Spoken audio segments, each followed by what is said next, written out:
Right, this is going to be another episode of the Four Horsemen. Obviously, the three horsemen are here, Monty, Richard, and me. And we have got for our guest for this one, it's going to be Zaboutine. This is a League of Legends topic. If people don't know, he is obviously a commentator and content creator from the French region. But if, in this particular case, we're talking about LCS or the future successor to LCS, and he was actually a coach in the LCS for a number of teams, including Optic and Immortals. Obviously, the latter one we don't talk about as much, but Optic was actually pretty good. They had Crown in it. They had a few good players there. It wasn't bad.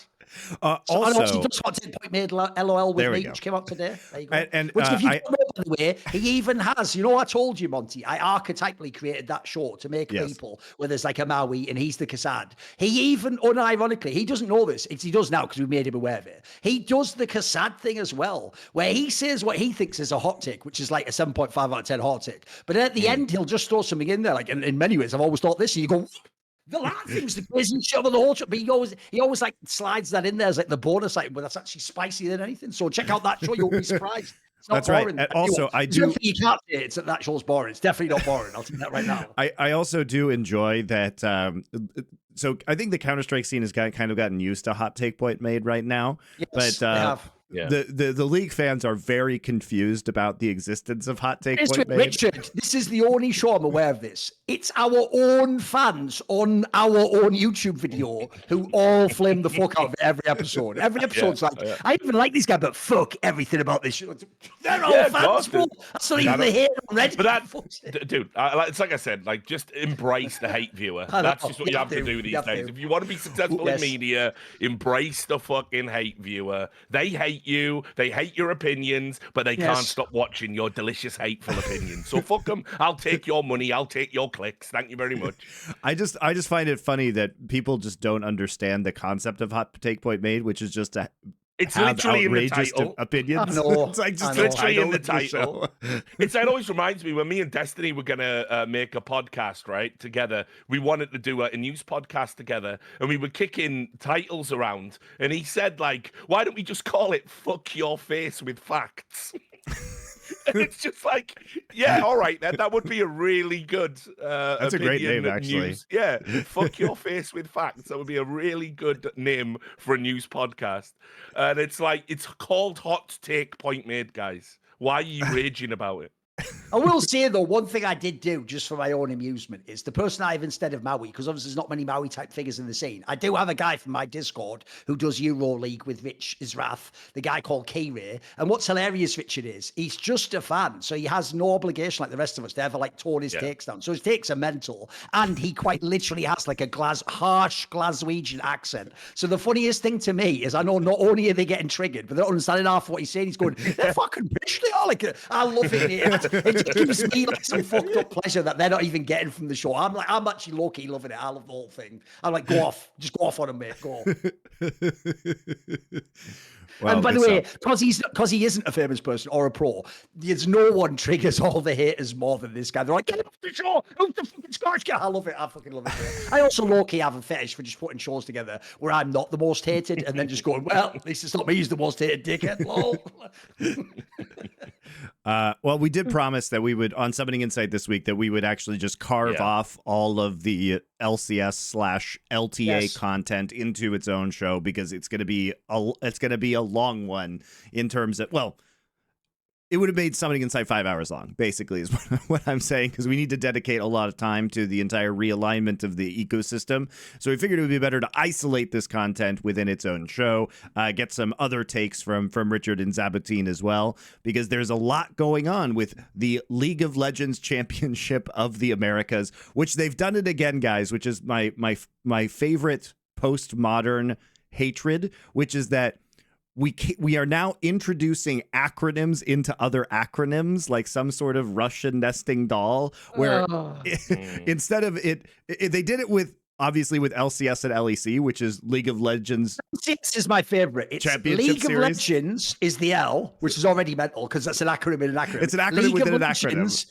Championship Series. And my favorite part of that is you can tell, and I don't care what Riot says, just like how they didn't, Monty, call the first ever championship in League Worlds, because they didn't envision it would be a worldwide game. Correct. They clearly, when they made a league called League of Legends Championship Series, never imagined it would be in all regions and it would be more than this league. So you also gave away the the paucity of your ambition? Like, you just made it silly. You thought that would be the one league, and the joke is that's the league we're now going to discuss 10 years later. You have to fucking close down and align and force together with like the fucking scraps of other regions that weren't even considered major regions. What is this? That's right, and consolidate the franchising as well. So I figured it'd be a good place to start with actually just describing to people who don't know what's going on, because it is very complicated. Now we just have a bunch of videos coming out, which don't feature Mark Z, the commissioner, because he was on vacation when they happened, but he did drop into the Dive podcast to defend Best of Ones, which I thought was hilarious. Monty, I just want to ask a question. Am I the only one who's actually worked in esports? Like, how is Riot doing this thing where someone rocks up? Hey, I know I was in charge of all esports, but I've been on a sabbatical for the last year. Anyway, I'm nipping off. Then someone's like, I know I'm the commissioner, but I don't work Friday. It's like, it's esports, you moron. It's 24 hours a day at all times. When something happens, you just turn on your camera and talk. Like, there's no like, it's my lunch break. Like, you're not the DMV, you moron. It's the biggest jobs in the game. I was gonna say, like, isn't he the fucking commissioner? Like, yes. And like, by the way, Richard, I think all of us can identify with this. There have been 0 vacations over the last 10 years where I don't have a condenser microphone with me. Fucking 0. Yeah. It's insane. Like, I just can't understand how.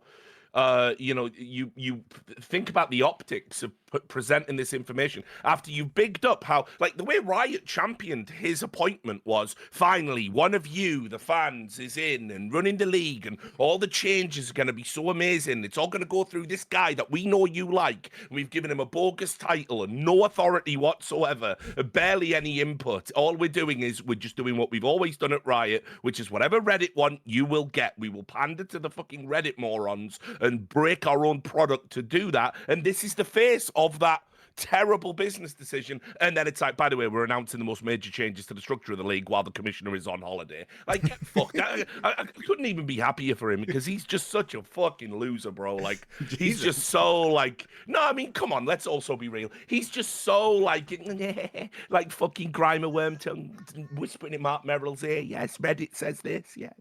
It's just like, and you're calling yourself a commissioner. It's a fucking joke. The whole thing's a joke, a sick joke. So there you go. That's my rant over. Used the last of my energy. I'm just feeling it. I'm just feeling it from the election night, guys. What they did, great obviously, day for all us patriots. They obviously typoed it. He's not the commissioner. He's a commissar. His job is to take orders from above and just dispense justice to the plebeians out there. So there you go. That's absolutely, it's absolutely true. So it's just perfect that you would make these changes without while he's away. Also, kind of like, did you not plan it? Sorry, Zab. No worries. I just, it's pretty clear to see when something is an upgrade or downgrade when Riot says it, because when it's an upgrade, when they have something that actually they find exciting, right? It's the Nintendo Direct, right? You have someone that's very important, face of something in Riot. You have the office in the background. They talk directly to the audience, like, hey guys, welcome. Yep. I'm this and that, and I'm like taking the lead on this, right? We had a B-roll for LCA. That's a bad it should be, right? It should be a major announcement, right? If you started from the ground up and there was nothing before, and you announced that the whole continent of America got a league for League of Legends, you would have, right, a triumphant person. You're right. I've just realized, not only are you right, but tying that to Richard's point, that's even more insane. Bro, you're only once ever going to dissolve the fucking league of the entire continent and then form a new one between all. And it's like, you couldn't just plan that out 2 weeks in advance. Like, oh shit, is that on Thursday? Oh, but we're on Thursday. What are you talking about? It's a once-in-a-lifetime thing. Make time for it. You know what I mean? Well, it's also right, that they didn't really do any any prep for questions about it either. Because the thing about it was that their plan was literally because they recorded the Dive, which is their own, propaganda podcast, immediately after the World Finals. So they forced the casters, including Kobe, whose voice was entirely shot, after the World Finals, the 5-game finals, to go back to the hotel room. And Mark Z was at the finals in London, and they were doing this. It did the same day finals. The same day. The same day they went back. They went back to their hotel. It was a best of 5 as I well. know, Like, it's the fourth best of in the 5. moment. Yeah. Anyway, get back to that hotel room and fucking glaze faker for another 2 hours. You fuck. What? That's cruel and unusual punishment, mate. That's mental. I agree, though. I know what you mean, Zaboutine. Here's what would have happened if this had been something they knew would go down well and be. It'd be pick anyone. They're all just generic humans at this point. They're puppets for fucking demonic, archonic entities. But they'd just be there and they'd go, "Hey guys, we know you're really concerned about what the future is of the Riot ecosystem, and we're really excited here to let you know about some of the exciting changes we've got coming for next year." And you're just like, you're already tuning out, but you're like, we didn't even get the reach round. We didn't even get that, bro. We did. They didn't even have the content to do that. They just sort of spat in our face as we laid in the gutter and then put out an indecipherable fucking thing about the format that like you need like an actual Rosetta Stone to decode. Like, please just tell me, what is it? Is this a league? Is it what's complete? And then in the Northern Division, I can't. Mate, as soon as they start, Monty, with like, and in the Northern Division, there'll be 5 teams plus 1 guest up. You may as well just start by going, a train leaves Boston at 45. Like, I'm out already. I don't know. I failed maths. There you go. I failed it. Can I go and get the job at the DMV already? Is that available? Can I get that job? Oh, sorry, Mark C's got it. My bad. Fuck me. So I do want to start with I do want to start with talking about what the League of Legends Championship of the Americas is. We probably should actually talk about the league, not just roast Mark C for like 25 minutes. I don't know. I thought that's what the premise of the show was. I was trying to figure out what Zab's beef with him was. Okay. I know. Yeah. So the League of Legends Championship of the Americas, also known as LTA, and you might be confused, asking yourself things like, why is the acronym LTA when does the T stand for the? And by the way, the justification that was given for this on the dive was hilarious, because it was, you guys will recognize this instantly, because the classic thing that Riot always does is they make a decision and then they're like, but we couldn't make any other decision because that would be impossible, and they like gaslight you that you couldn't fix the core problem, that this problem was immutable, and so they had to select this. So get this. The idea is that basically, because they had to apply for copyright in a variety of different countries in North and South America, and apparently LCA was just taken in some of these, so they had to default to LTA. Now, the obvious question is, well, why don't you just change the name of the fucking league from League of Legends Championship of the Americas to, I don't know, anything else? I'm missing something. Look, I understand, Monty. I'm about to answer my own question. It's because NFL, NBA, like, why does it have to be a 3-letter acronym? Did I miss a memo? Because they call those tri-codes, and they're very important. But even if you needed a 3-letter acronym, you could do America's Championship of League of Legends, ACL. Although that's kind of, but I mean, apparently they like the sound of LTA. The jokes write themselves about that one. We've exactly. torn the ACL, etc. I mean, probably a bad example, but the point is like, you could probably just reverse engineer it with something that you actually liked.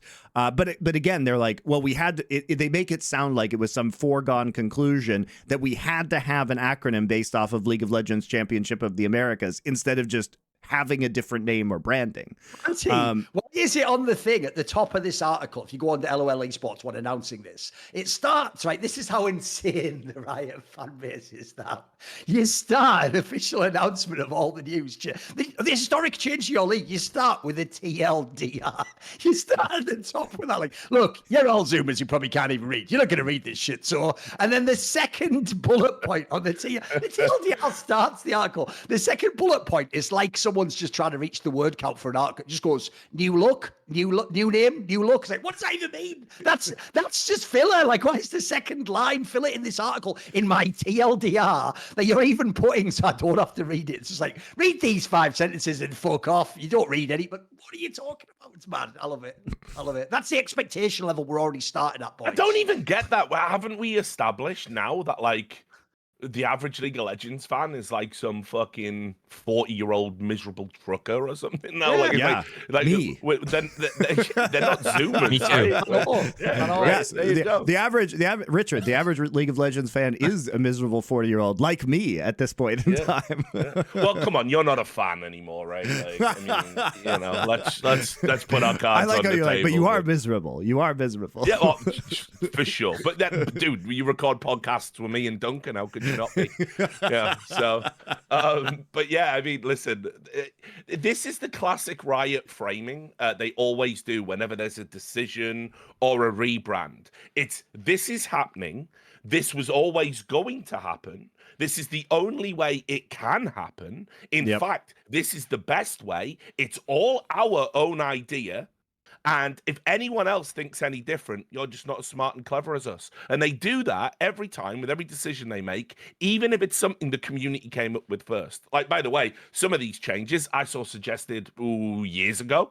Of course. When there was the first panic about the LCS decline. But this is just a classic, like, Riot, like, new name, new look. We're reinventing the wheel again. We're geniuses. The most absurd part of this announcement is that they have spent years, like the entire existence of their esports, saying, well, we need to do the franchising because we're going to make durable brands. And this is why we need to do this, because it's going to stand the test of time. And LCS will be here forever. It's the next NBA. And now it's just like, they just delete it. They just absolutely delete it. They sold these brands, they sold the teams on franchising in the LCS and CBLOL, and now neither of those things exist anymore. And you're expecting a fan base who, by the way, is 40 years old and miserable, you know what I mean, to like make the change. And I feel like, so I do think that the competition between North and South America is overall a very good idea, and we'll discuss this later, but it tracks with Riot's movement towards international competition, which we'll all laugh at because who knew that international competition in esports would actually be more popular. So they're just 10 years late to the actual realization that they should have had in day one. But it is, I think, on the whole, a good idea. But you have to be really concerned that all of those people who followed CBLOL and LCS are just going to be out at this point in time, because are people really at this point in their lives, many of whom don't even play League of Legends anymore, they just stick around for to watch the esport, are they going to be on board with learning this new system? Are they going to give a fuck now that, you know, realistically there's only 5 permanent LCS partners? Because we'll talk about what happens to 100 Thieves here as well, which is Riot getting insanely desperate to keep them around at basically any cost when they want it out, just like we saw from NRG and Immortals.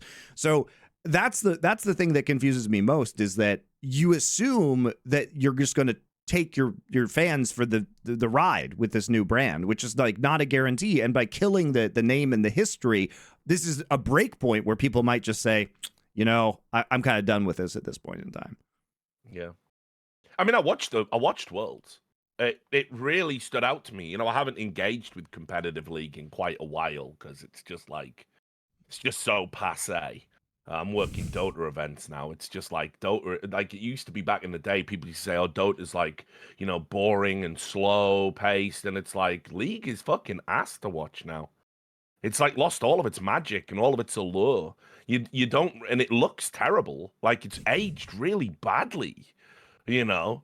And I was sat there watching it going, it's no wonder people don't gravitate towards this anymore. Like, I feel like if you were to poll 70% of the fan base, maybe even 70% of the professional scene would say, you know, like it's sunken cost fallacy at this point. I'm not really having a good time.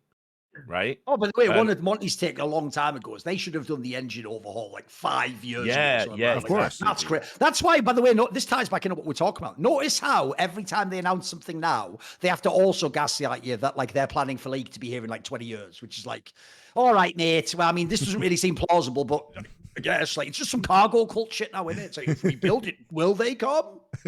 Yeah, well, I mean, they've definitely left it too late and missed a significant window because, you know, we've definitely entered, like, broadly across the industry, we've definitely entered into a new phase of games, you know, like as in what can be an esport, how people think about an esport. I mean, you know, the fact that the League of Legends ripoff on mobile is way bigger than League of Legends is hilarious. Yeah, of course.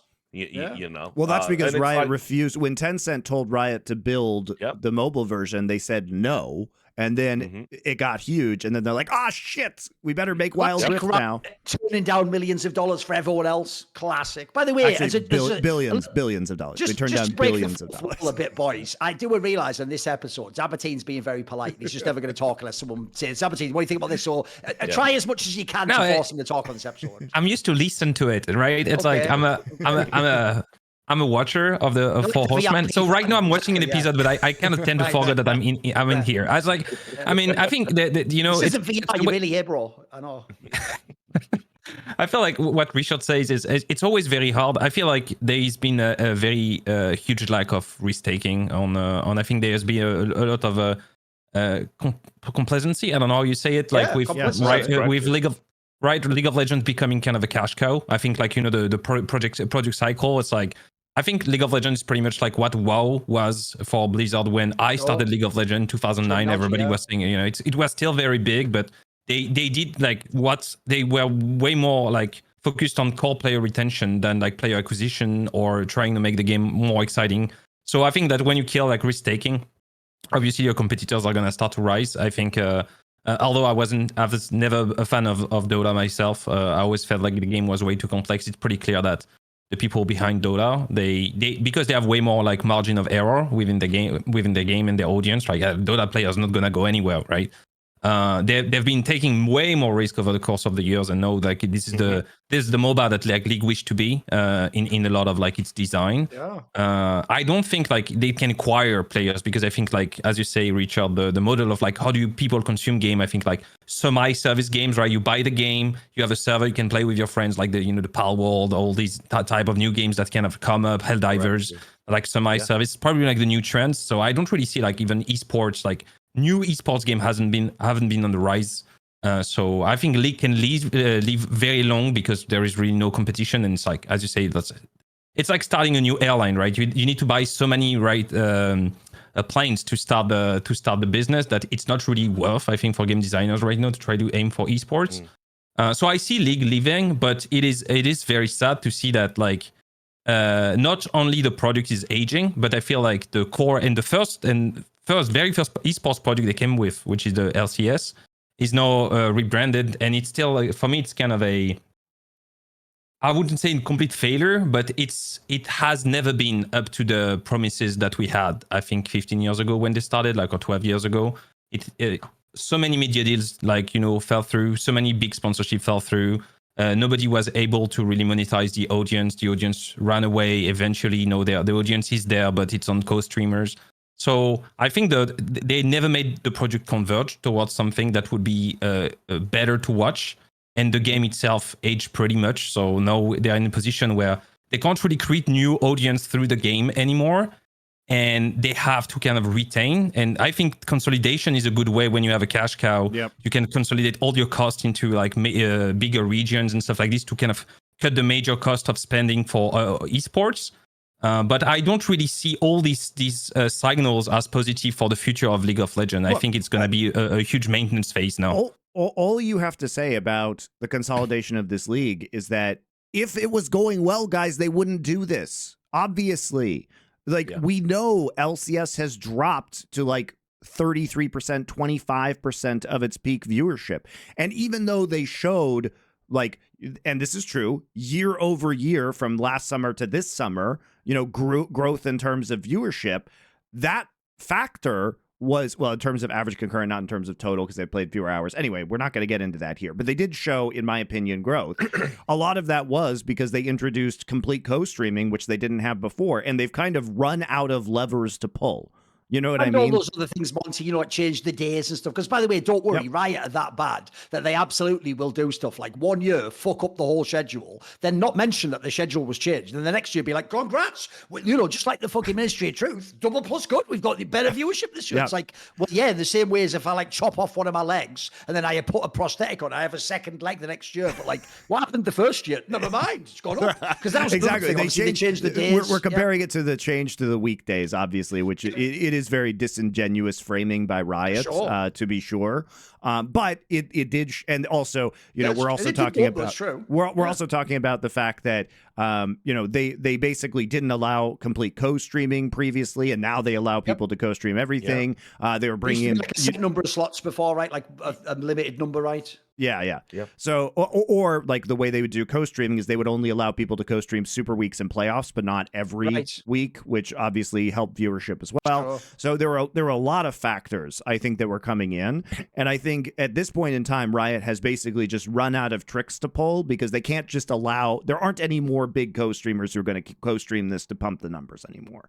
By the way, has no one ever asked the question, why is there not just a guy at Riot, Monty, who's basically like you? And then when someone goes, right, in this new system, we're going to change it to these days, but we're only going to allow co-streamers to do these days. And then someone just goes, pause, why not just let them do it all? And he goes, oh, yeah, you're right, actually, that would be better. Like, why do they essentially hold back their power? Why is everything Riot does, Monty, like a shit Dragon Ball Z fight, where you have to start with the weakest member fighting, then losing, then you go to a slightly better person taking a crack at it, then they almost win, but they don't, because then the smoke goes away, and then Frieza's still alive or whatever. And then eventually, even when fucking Goku comes, he doesn't just go straight to the best ability. He starts off, but fucking hell, like, but why not just do all this from day one and be really successful? Like, what? Why do you go? But how about if I half fuck it up, then next year it looks like I'm doing twice as good a job? Like, I don't get what this industry is for. Like, what starting point is this? Just do it good from the beginning. What are we doing?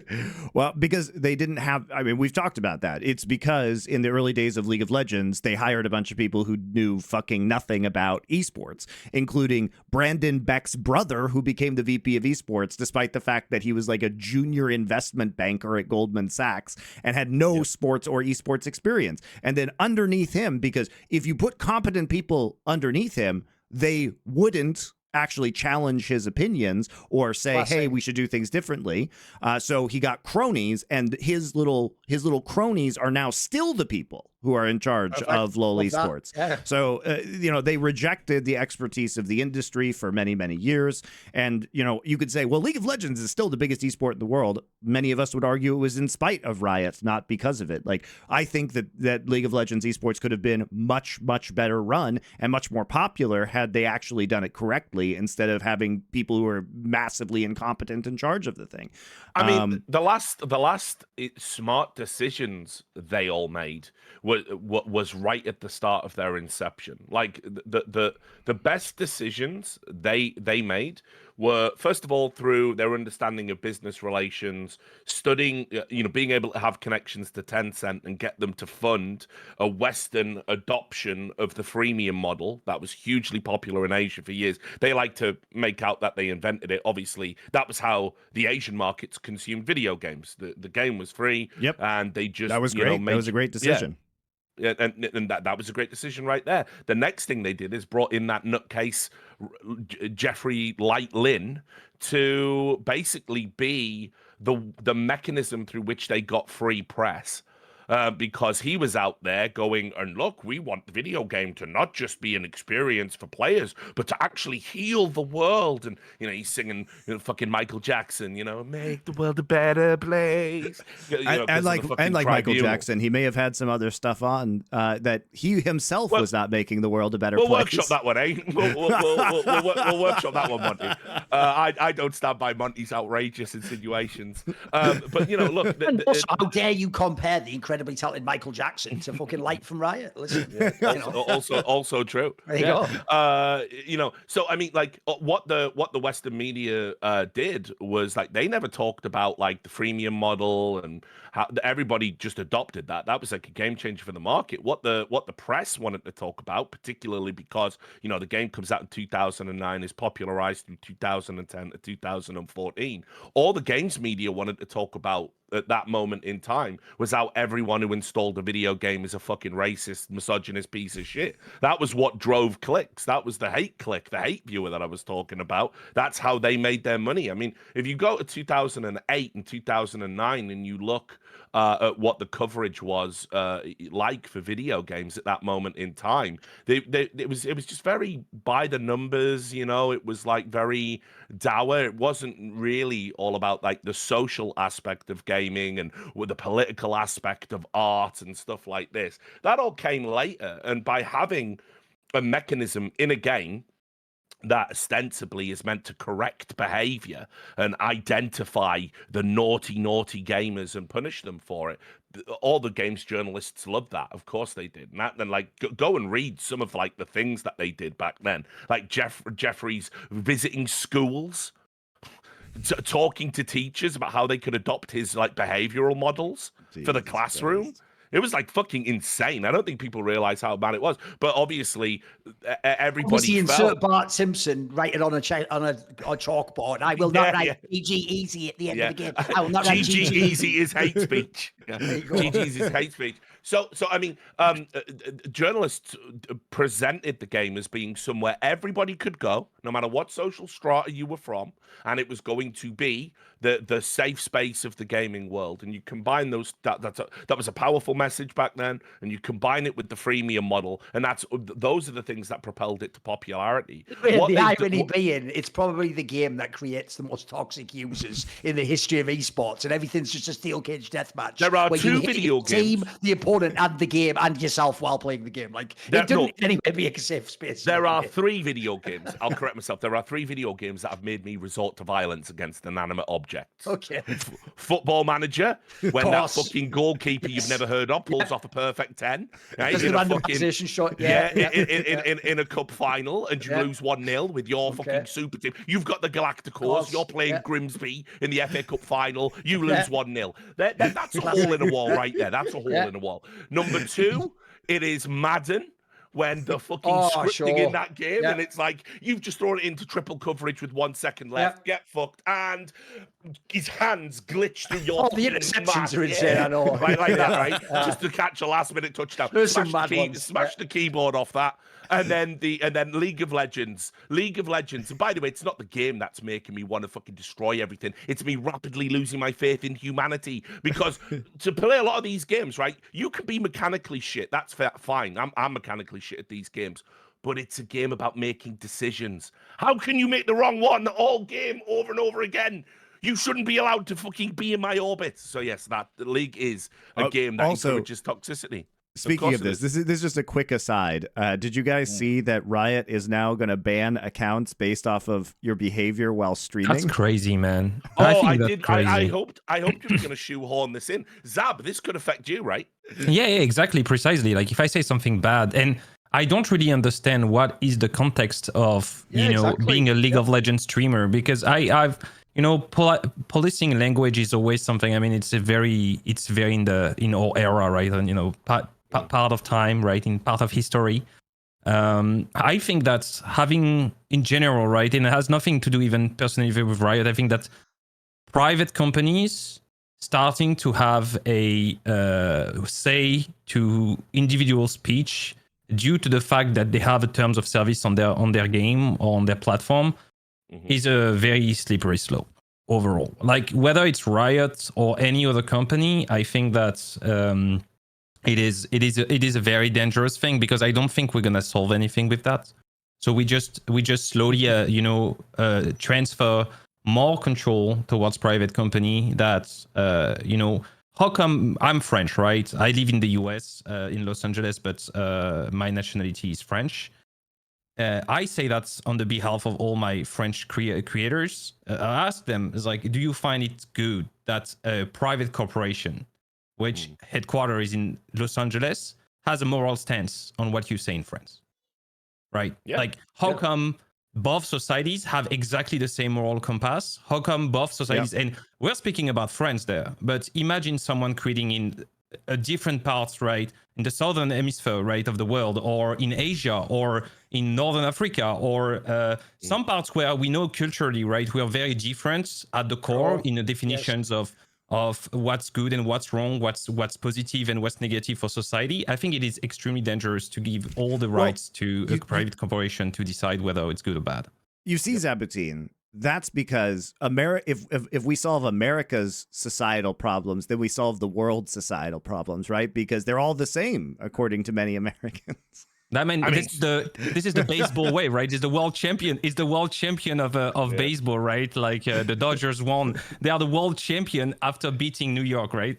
That's the same thing for more sense, right? Some would say in some ways, Monty, that is actually a cue Riot Games has taken from the United States of America. What they do, like my example of how they've run LCS, is they cause a problem, and then years later they go, "I fixed that problem for you, though. So can I get all the praise?" Like, didn't you call it? Shut up about that. Then I've renamed it to the LTA. Like, so, all right. So let's. Sorry, I just wanted to chip in on that thing about them banning streamers just real quick. Oh yeah. And look, I obviously don't agree with. I think it's overreach, and I'm not even sure about the legalities and the ins and outs of it. Should it be actually enforced? Because generally speaking, courts in America don't like any kind of punitive measures against speech due to very robust freedom of speech laws provided under the Constitution. But equally as well, when it comes to using live services, ultimately every time people are banned from any form of live service, courts uphold the fact that you simply have the right to ban people Nice. for any reason. I don't know what happens when those two worlds collide. It's academic, really. It's a thought exercise because no one's going to sue Riot Games should they be banned under these rules. Maybe a class action if it happened to a lot of people and some prominent guy like rallied the troops. But anyway, fuck all of that noise. What I find interesting about it is this is them officially codifying what they do anyway. I want everybody to understand. Riot Games never paid the penalty for what they've done to a number of streamers by being able to backdoor through Twitch and Twitch employees that they're friendly with. Two notable examples that I happen to know firsthand. You had Riot Games staff. Right. Do you remember that outrage over that streamer, Nicole Slaw? No. And like what she did, her cat was Nikasaur. Yeah. Oh, Nikasaur. Yeah. The one who used to do those guides and shit. Is that the one? No, she was called. It was knee, as in your knee. Then Cole, because yes, I remember with the cat. Yeah, yes, yeah. And what happened? Threw her cat because it grabbed onto her too hard. She did the scruff thing you do, like calm a cat. I mean, like I'm actually saying, like she did. People presented it like she was killing her cat, but she just sort of like took it off because it was grabbing her with his nails. Or something. Now she was a League of Legends streamer, right? And that happened during a League of Legends stream. And it made it to the front page of the subreddit. And because the moderators, obviously, they love a good witch hunt when it's who they think are the witches, they allowed this thread to stay up. And in that thread, there were a number of Riot staffers saying, this is outrageous. We don't want our game to be associated with animal cruelty. We will see what we can do about it. I think she was banned for 18 months.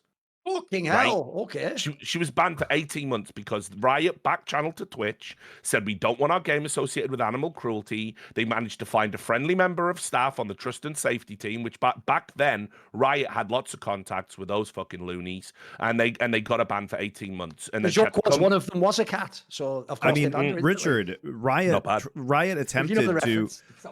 attempted to when my wife was a Twitch employee.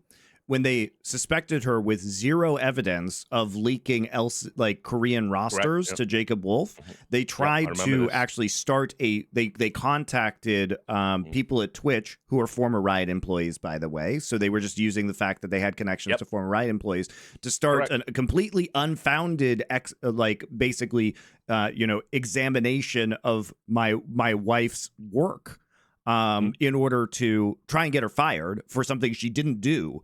And they had no evidence of her doing because obviously she didn't do it. You could even argue, by the way, that's even bigger. It's like, you're Korean. You must have said it. It's like, not all of them, What the fuck are you talking about, you lunatic? And I'm working bloody Overwatch. That's League of Legends. Yeah. So the other one, quite famously, was they tried to have Twitch ban Tyler One. Mm-hmm.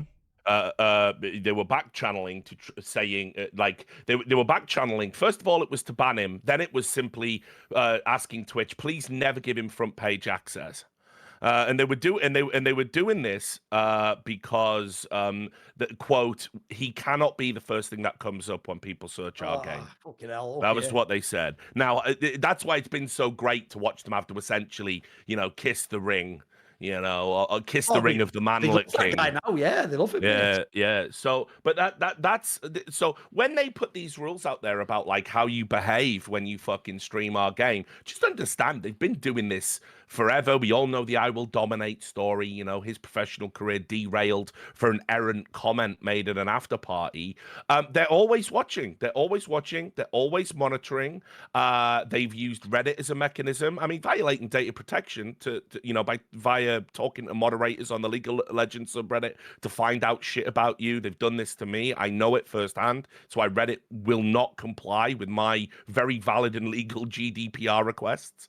because I want all the data they got of me. I put in a subject access request because I knew that when the Riot staff were working on the subreddit, the moderators and them were having a right good old time talking about me and things I post and all of this other stuff. Probably IP leakage as well, based on things that happened to me when I was writing about Riot games. Mysterious DDoSes whenever I would go live and stuff. I mean, look, they're a nightmare. They are a nightmare company. They're the Scientology of games development.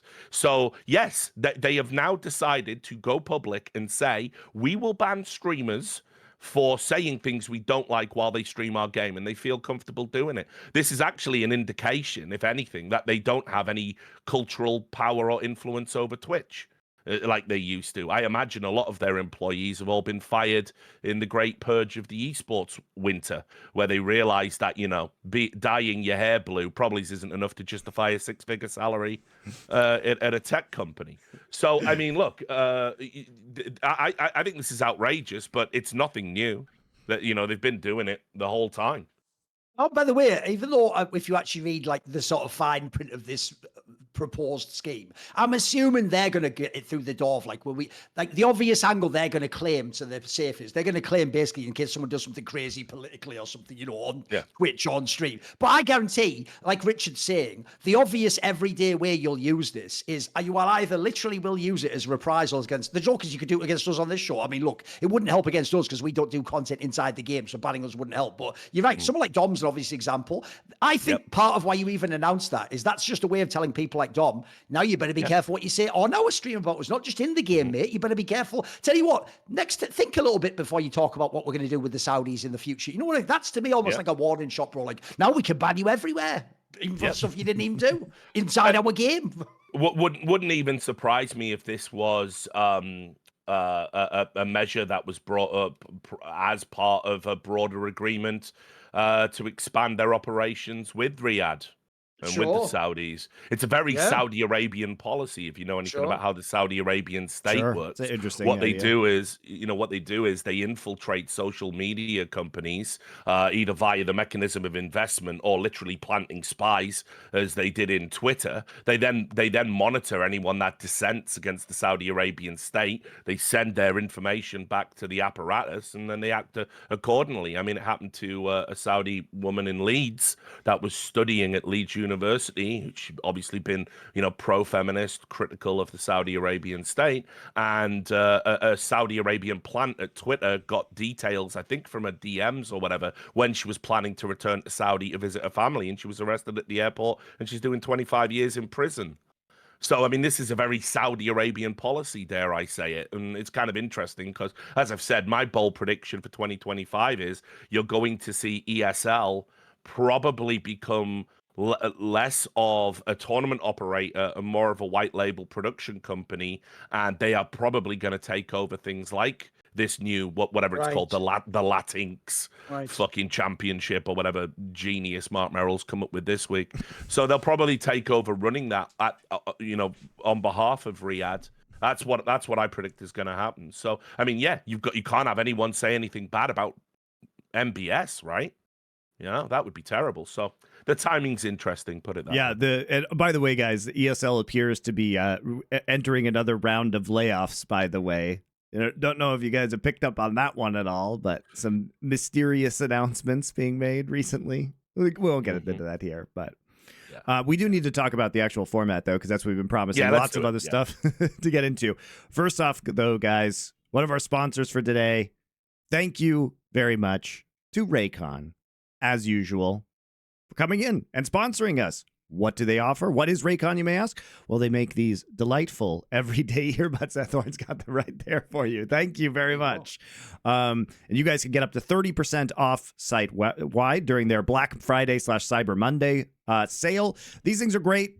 Obviously, they charge in the case here like many other earbuds. They have active noise cancellation, multi-point connectivity. They're sweat resistant, so you can use them while you are working out. They've been awesome. Probably a lot of you you got them or listening to this podcast right now on your Raycon everyday earbuds. So really good stuff. And they started about just half price of other major earbud brands. So the quality you are getting for the amount of money you're spending is fantastic on these. So they're already a great deal even before you factor off the 30% off site-wide. So it's time to save big for Black Friday, Cyber Monday. Go to buyraycon.com/horsemen. That's plural. HORSEMEN today to get up to 30% off site-wide. That's right, you'll get up to 30% off everything on Raycon's website when you go to buyraycon.com/horsemen. So now's a good time. Also, by the way, guys, great gift. Christmas is coming up. Something that you can get for members of your family, friends, wherever you may have it. Great time to just pre-purchase some of these. And they are really good quality. I've used them on flights. Noise cancellation works great. They also have the awareness mode. So if you are, say, at the gym, very helpful feature. So you're not caught blindsided or in your own little world at times. So there you go. Thank you to Raycon. And as usual, supporting our sponsors. The best way to support us here at Last Free Nation. You can also listen to this show using it. Then you can go put laundry in while listening. Like Zab.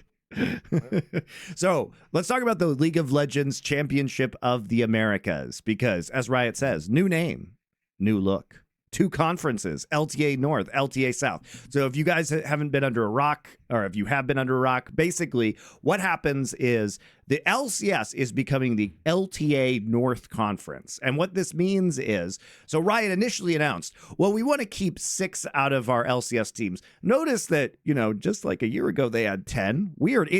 I'm very surprised that when they sold these franchises and they said, hey, this is a great investment, why would 40% of the league be suddenly gone? Oh, wait. It's actually 50% because 100 Thieves pulled the old bait and switch. So actually, it's 50% of the league just said, yeah, fuck this. We're just going to take the money and leave. This asset is, in fact, worth nothing. Remember as well that there are first of all, in the 50% remaining, there are organizations that wanted to exit. Sure. And also an organization that only recently bought in at a massive overinflated price and must be feeling 2 of them actually, FlyQuest and Shopify Rebellion. Because think, Monty, about what that implies about your league as well. Someone's basically saying, be a partner of yours in business and make revenue. No thanks. Oh, can I still just be in the league but not do any of that stuff where I have a spot and get any revenue? Oh, cool. Yeah, I'm in. Like, what does that imply about your league? Like, you idiots. Like, logically, there should be no reason to be there if you're under Thieves. That's actually mental in it, I know. Anyway, here's your money to leave, but please come right back and play for free. Like, all right, then. Yeah, we'll get to 100 Thieves because that is funny. So okay. Immortals, the latest teams to leave are Immortals. So basically, like, they offered again in another round, $6 million, take your money, like, fuck off, like, we need to get out of this arrangement. So we did actually see, a couple more teams leave. And then what's going to happen is they were supposed to have 6 teams and then 1 guest slot. And then they are going to take 1 team from Latin America, which happens to be Lions Gaming, which is the combination of 2 previous teams, including R7, who you guys saw at the last World Championship. They're going to get a permanent slot, and then you're going to have the guest slot that gets promoted, relegated. It's very similar to their Valorant stuff. Similarly, in CBLOL, they have trimmed down to 6 Brazilian teams, 1 Latin American team, and 1 guest slot. Now, the guest slot in North America is disguised, right? And so basically you get to see 1 team promote, for a temporary spot. Now, what they're doing is they are going to be moving into a new format. And as has been announced, they're doing a new 3rd international tournament, which you may ask, well, why didn't they always just do more international tournaments? Because they're stupid. And we're now at the point where Riot is really emphasizing international play because, shockingly, they keep getting great viewership. In fact, they had their highest viewership ever for a Worlds, which, I mean, great, right? Nearly, I think it was 6.9 million people, not including China, on the finals. So that's obviously a huge result for them. And so they're seeing lower performance domestically, particularly in North America. And, well, kind of only in North America. Like the Korean domestic viewership is still very high around the world. So in North America, and then arguably also in Europe, if you don't have Kometo and Ibai and Kadril co-streaming, one wonders what the LEC numbers would actually be. So we are going to see, you know, the guest team is Asurus over in, sorry to mention this, the guest team is Asurus over in is that Argentina or something? It's all they're the Argentinian team, I believe. I think so, right? Yeah, the one with the shark logo. They've been around for a long time. So they are going to be coming up on the other side. So 100 Thieves has been moved to not a franchise team, they're now calling them partner teams, by the way. They've completely disavowed the franchise word. We're Valorant now, basically, right? Yeah. And also, like, I think guest, right? Like and the provisional guests. Right, they have this title. That's the only thing, because I watched the video, and so you have, you know, like partners teams, and then you have guest team, which is pretty easy to understand. And only for 100 Thieves, you have provisional guest team. So can you like give me more? Like, I do really not understand what it is. Okay, Zaboutine, we'll do the 100 Thieves thing now then. So 100 Thieves makes it, and it has been, I'm glad you brought this up, because it's extremely fucking confusing what this is. And even 100 Thieves on their own AMA has refused to explain what the fuck provisional guest team means. So I have had to put it together from listening to Mark Z be extremely opaque about this, from the announcements and the video that 100 Thieves put out on Twitter about this, which is also hilarious, because if you watch the 100 Thieves video, they literally start with, well, what is a provisional guest team? And then proceed to never answer the question on their own video after saying we sold. So here's my theory, guys, about what this means, all right? I can only theorize, but I think what happened is that Riot said, all right, teams, who wants to leave the league? And 100 Thieves was like, ooh, me. And Riot's like, not you, 100 Thieves, not you. Yep. And they said, you know what? So we don't like you, Immortals, so we're going to offer you, this amount of money, right? And fuck you, Energy. We're going to offer you... I do appreciate that, like, Riot also has managed to create a system where when they made the franchising, everyone, like the USA, desperately want to get in. Now at the end of franchising, it's the Soviet Union, and it's there to trap you in, and you were not allowed to leave. Like, please, can I leave so you can get a different partner? No, not yet. So, you can't. So we can infer a lot of things about 100 Thieves business as well. So basically, I think what happened, my theory as to what happened is they probably offered 100 Thieves less money to leave at first than Immortals and NRG because they didn't want them to actually exit the league. Because they think the brand is valuable, and to 100 Thieves credit, they actually a lot of fans and all that shit, right? Well, they've also had a lot of competitive success. They've had pretty consistent competitive success, reaching finals, winning finals. NRG. People will say NRG won recently, but like nobody gives a shit about the NRG brand, especially when they just took it over from CLG. So I think they're much more disposable. Also, over the in the past 5 years, CLG's results were way worse than 100 Thieves overall, and 100 Thieves does have more, I think, brand cachet than either CLG or NRG at this stage in esports history. So I think they said, nah, 100 Thieves, like, we're going to work out something different with you. So they did pay the money eventually to 100 Thieves, and they made them a provisional guest. And what this means is that 100 Thieves doesn't actually own the slot anymore. They do not have the protections of franchising. They've been very upfront about that, meaning that they can eventually be removed from the league. And as far as I can tell, this means just that for this year, they are going to be part of this. And they probably do not get the full stipend, the $1.5 million base rev share that's coming around. So they probably get a smaller stipend is what I'm assuming happens. But because they got this buyout, they will be able to use the buyout to fund their League of Legends team. And also, it's not like they're going to be spending enough money anyway. And as 100 Thieves stated, they wanted to stay in League of Legends because 100 Thieves doesn't have any other businesses at this point in time, guys. Like, I don't know if you've been paying attention, but they sold their energy drink brand. And on a podcast, Nadeshot said that they basically broke even. They didn't even make money from selling that brand. So what happened was they created their Juvie energy brand and they sold it to a beverage company that's based in Wisconsin or something, I think, like that. And effectively, they just were like revenue neutral on that because of all the costs they had to create the thing, and then they didn't have a company that was going to be able to actually sustain that, right? They canceled. They actually just sold off their AAA game that they were making. Like, they became a game development company for a while.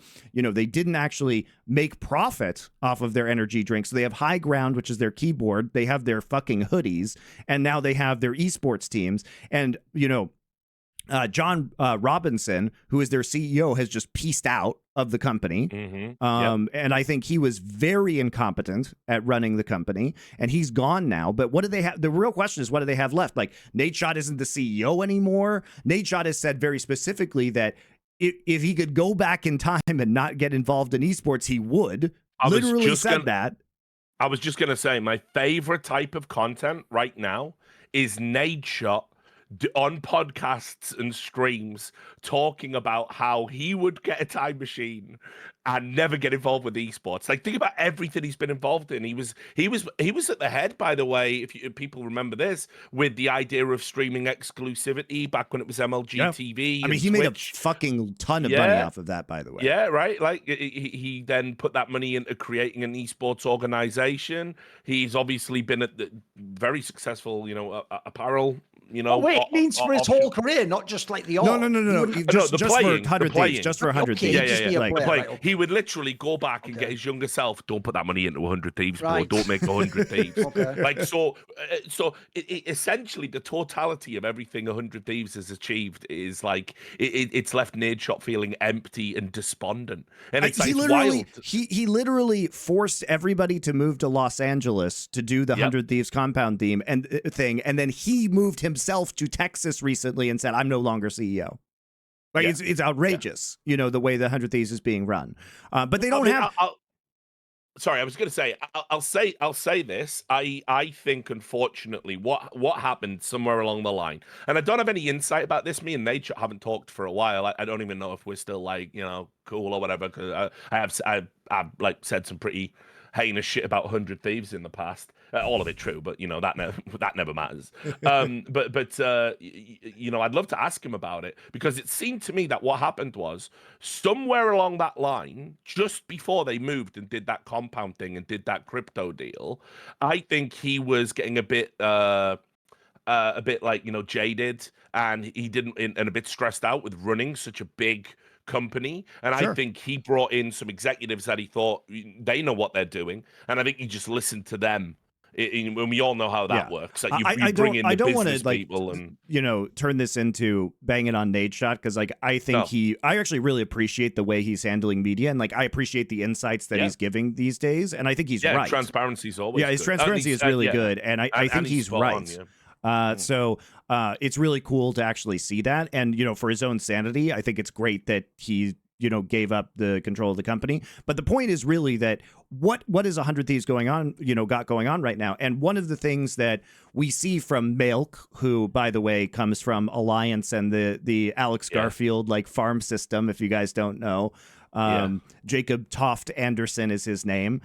Just appreciate any time you have someone addressing your league audience who's an iconic Dota player. So, just, again, as usual, Americans just know best. So, well done, guys. But one of the things he says in the insane hostage video that 100 Thieves released about their participation in League of Legends was that we are so happy to be here. We love League of Legends. Thank you for the money, Riot Games, and also we get to participate in League for free now, so thank you. Is that they say they need the money. Arcane.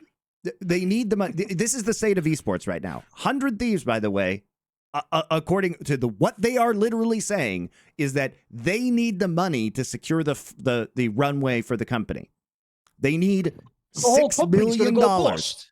If they don't get this, I don't know. Hell. Look, who knows? That's just what they said, is that they're like, the money will secure the runway for the company. Now, what that means, we can interpret, but, like, it is difficult to believe that we might be at a point where 100 Thieves is so fucked financially that they need $6 million. Wasn't the compound like 50 million or something mental? It was only a few years ago, wasn't it? Like $50 million. The 100 Thieves. It was such a waste of money, dude. The 100 Thieves compound was predicated on the business belief that crypto was secure and was going to last forever. And if you remember, they sold naming rights as well to a Cash App. Right. Right? And so they were like, "This is going to totally pay for itself." And I want to blow up. I also want to blow up the Rocket Mortgage thing, because people were like, "Ooh, Rocket Mortgage," and Rocket Mortgage is, I think, the largest mortgage company in America. But the thing about it, guys, is what you don't know is that Dan Gilbert, who is the CEO of that company, is an investor in 100 Thieves. So he was using it as a vehicle to advertise his own companies via his investment. So it's not like they went out and got, he runs Quicken as well. So this is not the Cavaliers. If people don't, it was like the guy who owns the Cavaliers. It was like what Overwatch did with the Coca-Cola sponsorship deal, like because Bobby Kotick was on the board. On the board. Yeah, it wasn't like a massive sponsorship where all this money was flooding in. It was like, I'm already investing, so we're gonna benefit my businesses because I'm a partial investor.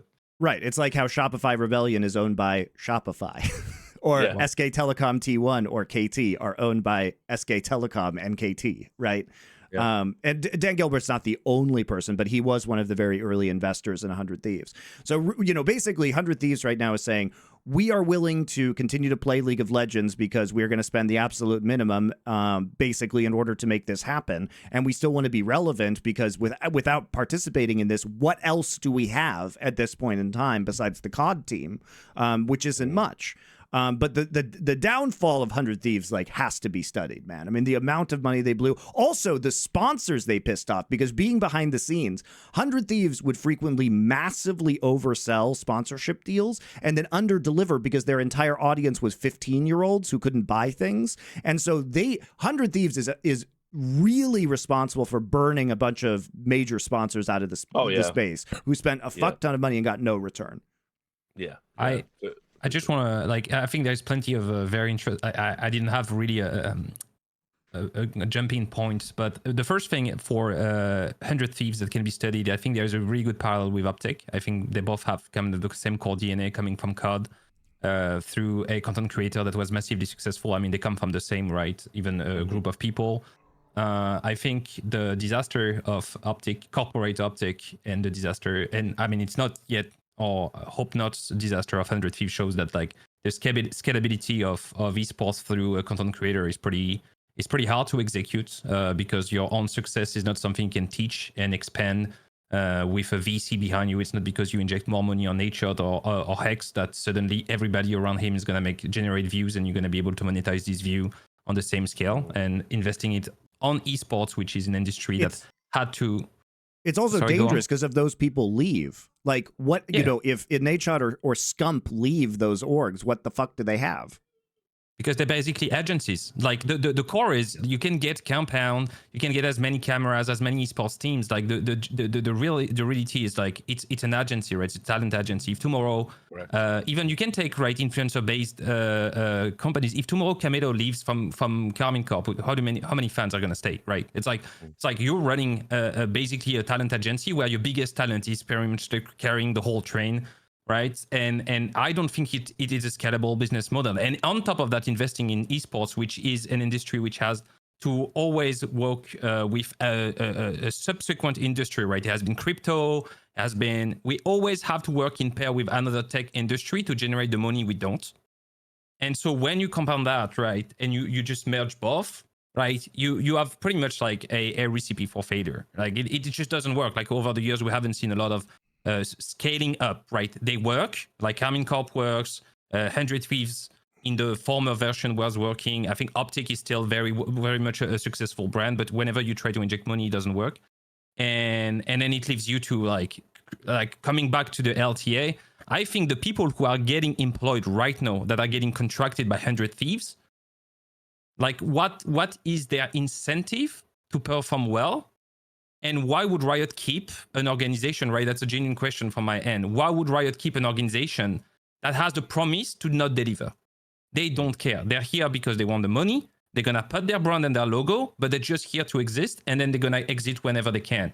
So why would Riot, announcing a brand new product, would want an organization that's that's giving them the guarantee that they're not going to be there next year. To your last point, Zab, first of all, there was an entire league in esports where no one wanted to be there and everyone was just min-maxing until they could exit. It was called the Overwatch League. Right? I thought you were going to do the Flashpoint, like it was right there. But whatever, I guess Overwatch League too. That works well. Shitting on my colleagues, a new segment with Richard Lewis. No, obviously it was the Overwatch League, but yeah, fuck Flashpoint, whatever. So,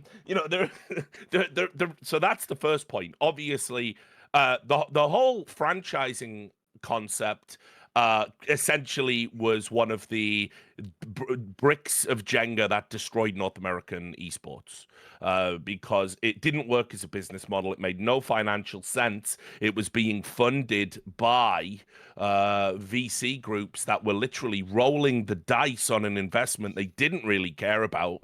You know, they were investments, but they weren't invested. They didn't care about the outcome. And that's why they all exited 3 to 5 years later saying, listen, that esports thing was a total fugazi, but this crypto and NFT shit and on and on and on it goes, right? You ever noticed that, Richard? Even though we were told Shaq's an investor in NRG, and then, you know, Steph Curry's, I forget, was it Team Liquid Monty? He invested in a team. It was DSM. DSM, I think, was that, right? Notice how these people, it's always announced when they come in. They never mention anything when they leave, I notice. It's almost like Shaq forgot he invested in an NRG. You're right, it's all fugazi in it. The best part about those celebrity investments being named is, of course, it's not like Shaq comes and says, oh, hey, nice to meet you, Mr. NRG. Here's a big chunk of money. Tell me about your operation. It ain't like Shark Tank. What they do is they have their money that's wrapped up in an investment portfolio, and their portfolio manager just says, esports is popping off. This appears to be a good thing. Yeah, so we'll put some money in there for you, Shaq. Don't worry about it. But what would help the investment go up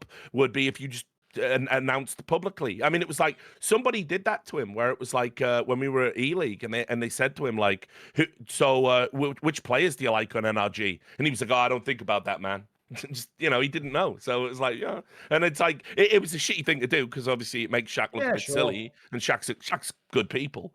But you know, anyway, that's kind of like that thing. So anyway, that's to your point there, Zab. The other point about why would Riot want a partner that's completely checked out and not invested? It's a very good question, and the answer is there for everybody to see. First of all, it is the timing of everything that's going on with the league. How do we get somebody of similar size and, let's say, operational competence as 100 Thieves to come in at such short notice? And the second part to it is 100 Thieves, in the absence of a TSM and all the, you know, golden years of it, they're a pretty big draw by today's standards. And so you have to, even though it's the illusion of 100 Thieves, the management are checked out. Well, the players know they probably don't have a future unless the team is being picked up wholesale when a new operator comes in. And also Riot are, of course, the ones propagating the sale. They're the ones looking for the new buyer. 100 Thieves are just like, you handle that shit. We just want it sold. Yeah. So ultimately, this is very similar to something that happened in sports. Do you follow football, Zab? Are you a football fan? Right. Yeah, so do you remember when, because of, you know, the geopolitical circumstances, they got Abramovich out of Chelsea? And temporarily, the British government owned Chelsea Football Club while they propagated a sale for another buyer that was deemed to be, was approved by the FA and, of course, not a Russian oligarch and therefore approved by the British government. That's essentially what's happening to 100 Thieves. Okay. with Riot being the British government in this instance. So they keep them around because it's a brand that they can leverage, that they now ultimately control. It's also the PR, Richard, which is that they announced that they wanted to keep 6 LCS teams, and turns out 6 LCS teams didn't want to be kept. Like, it's embarrassing. Correct. It's embarrassing to launch a new product, and, you know, basically they can avoid a lot of the PR blowback because 100 Thieves is still there, and people aren't going to look into the fact that they're this provisional guest, and they sold. I mean, even though they literally announced they sold their franchise slot on their fucking Twitter, you know, I don't think the broader media sphere is going to pick up on that or talk about it. Riot certainly isn't, but it would look really bad if their plans suddenly, you know, they had this disaster. They've said they don't want to have another, you know, promote another team basically, and they've said they're looking for other partners, but they didn't want to sell it on such a short timeline, which I do think is fair to Riot, by the way. You do want to find the right person to take over this slot, and you do want to do your due diligence. Tell me more about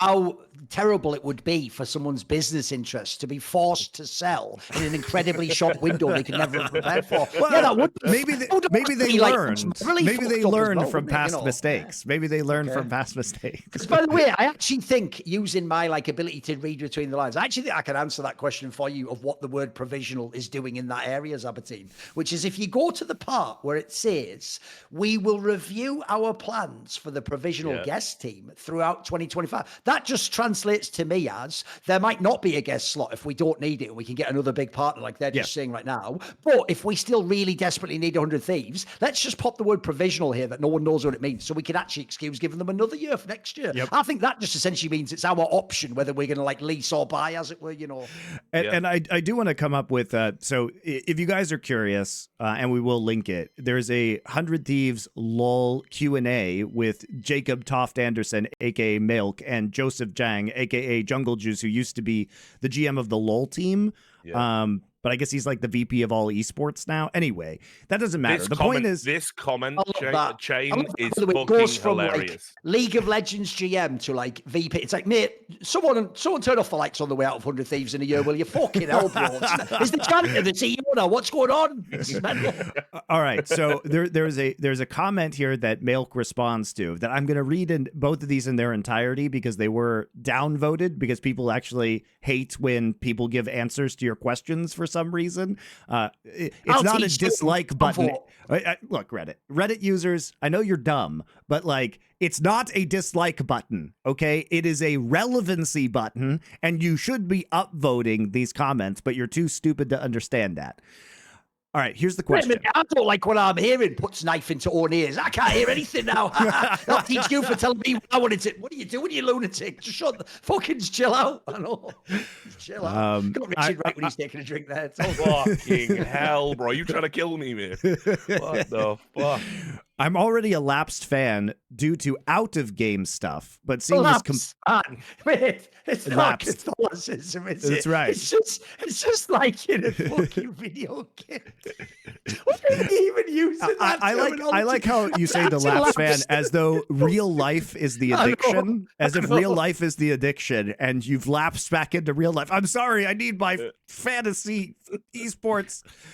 I'm already a lapsed fan due to out-of-game stuff, but seeing this completely shocked me. I guess my main question is, how could you possibly expect to build and maintain any kind of fandom in LoL if you can't commit to being in the space? Very reasonable question. Very reasonable question. Why would I, as a fan, continue to support this team and buy apparel if I know it's going to be gone in a year? He's been getting fucked by 100 Thieves. There you go. There's a free one for you. More like a prolapsed fan. There you go. It feels like all you've been doing is fucking my ass, man. Jesus. And so here's Mykles' answer, which is great. Also honest. He is very Northern European in his approach to this scenario. It's a mistake, to be somewhat honest. I'd just stick with the PR corp and speak, mate. So I do want to shout out Mykles for this answer because he did, yeah. It's kind of based, honestly. It's kind of based, but also not what you want to hear, and it's not good PR. Yeah, it's a terrible answer, but it is based. It can be both. Both can be true. I'll be entirely candid with you. I think if you're focused on LoL and LoL alone, and your priority is to devote your time and energy as a fan to a team that has the highest probability of lifetime involvement with League of Legends, then I would recommend putting your trust in Cloud9 and Team Liquid. I can't even believe anyone actually wrote someone else. Mate, can you even imagine a Premier League team? You might disagree with the Saudis taking over Newcastle, maybe become a Manchester United fan. What are you talking about, you lunatic? What? You aware you work for that team? What? I mean, yeah, it's literally ever since Sir Alex Ferguson left, United is shit. Have you tried Liverpool? It's just so antithetical to what you're supposed to say as an executive of a brand. It is on the listen. If it's just a bloke in a town, it's really helpful advice. But you're fucking main guy at 100 Thieves. Oh, that's what I mean. If that was a user on Reddit saying perhaps we would all be better off, they're totally fine within the wheelhouse. You're literally meant to be encouraging people to stick around and spend money on your brand. I mean, but also this is just an indication that they aren't going to be there next year. That's how checked out they are. That's how checked out they are. Yeah. But I love the next statement too, because this actually just feeds into the primary delusion of esports in general, which is just things that you hope are true but aren't true. So here we go. We, as a brand, are so much more than just any one singular title. And I think most fans are missing out if they choose to rally behind one game. It's like, dude, that's not how esports works. So let's just update this. Listen, do you still like League? Maybe try Cloud9 or Team Liquid. Of course, you could just stop playing League entirely. You could just, you really, this is you a really Wendy's. don't understand. You really don't understand the experience of being part of 100 Thieves if you're not watching COD as well. It's like, that's not how esports or sports work. Imagine if Stan Kroenke, right, was like, I know the Rams aren't as good this year after we won the Super Bowl, but Rams fans, have you considered being Arsenal fans? It's like, what? Yeah. You're not getting the Kroenke experience by just being a Rams fan. Every time 100 Thieves and their engagement with esports is brought up, everyone watching now, just do this exercise. Go to the 100 Thieves website. Now tell me, how far into the website do you have to scroll? How many links do you have to click to find a reference to a picture of their esports teams? It doesn't just look like it is in an apparel store, doesn't it? I know it's mad. Go. It's Go. You do it and get back to me, guys, because I've been doing it the whole show. It's still not there. Still haven't found one. It's crazy. It's easier to find a reference to Dragon Ball Z, Duncan's favorite, than it is to find a reference to their esports team. That is mental. That is how fucking checked out they are, guys. And if you think I'm exaggerating, try it now yourself and put into the chat how long it took you. Because I love. Is it red pilling people on this? 100 Thieves do not give a fuck about esports in its totality. That answer by Melk, and I love Melk, by the way, he's a really cool dude. But like that answer by Melk just is so like, we love all of our you don't love esports, just admit it. It's like Zab says, you are essentially now a talent agency and you don't even rep players anymore. You just rep influencers. And that's fine, by the way. Go make your money. Also, I mean, the joke about the influencer thing with 100 Thieves is when Valkyrie encouraged and announced, we're partial owners of 100 Thieves.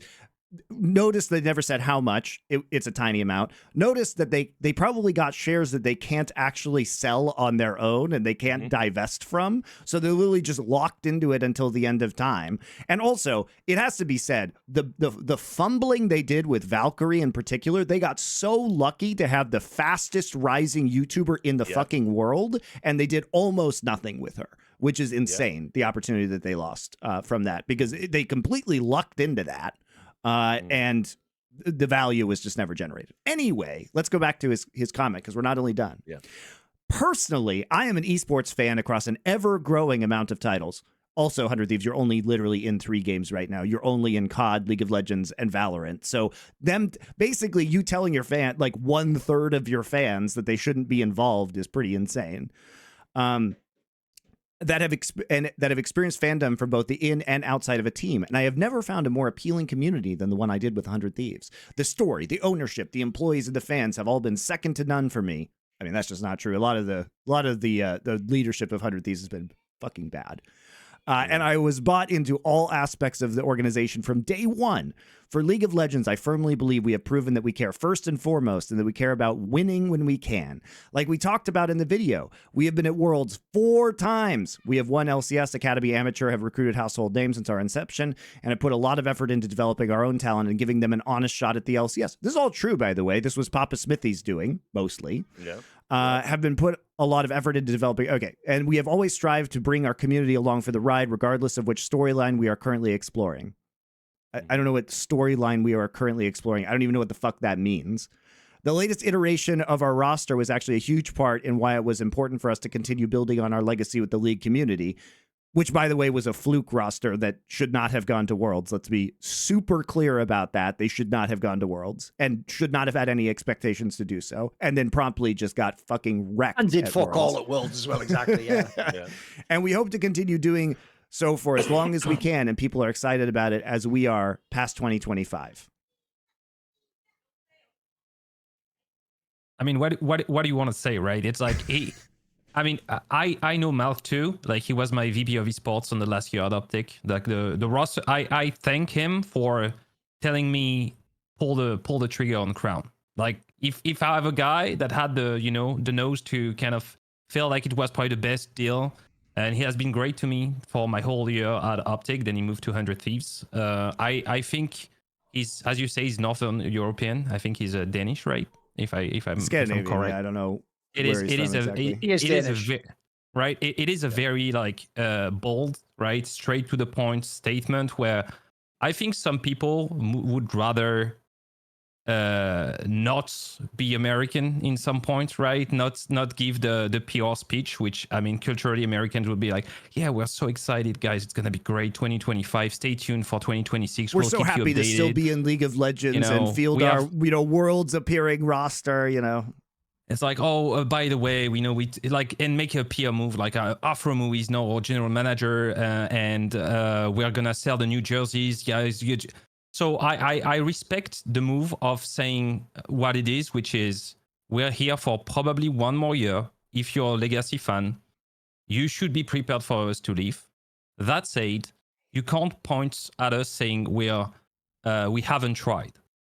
And I think that's a very good statement, at least to my European eyes. I much rather read that as a fan, saying we genuinely try to make it work on League of Legends, but we're probably going to exit next year, than saying, guys, you should check out the merch of the next year. The next year jersey, it's going to be great, and looking forward for 2026, and then leave in late 2025 and saying, haha, you just believed us last year. So I actually respect that statement a lot. I agree with you that it is completely off from a corporate standpoint, but as a fan, I would be very happy that my management doesn't lie to me.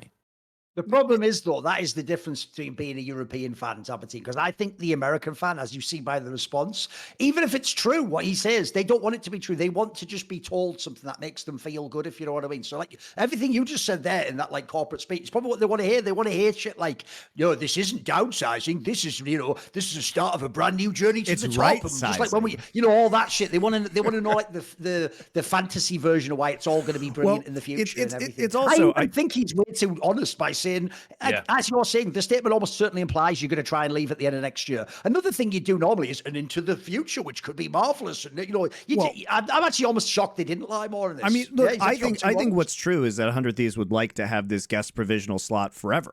I think that's true, but I think it's also true that 100 Thieves doesn't have any control over this beyond this year. This is the arrangement they've hammered out with Riot, but they have, like, straight up, they have been bought out. They took the money and they left.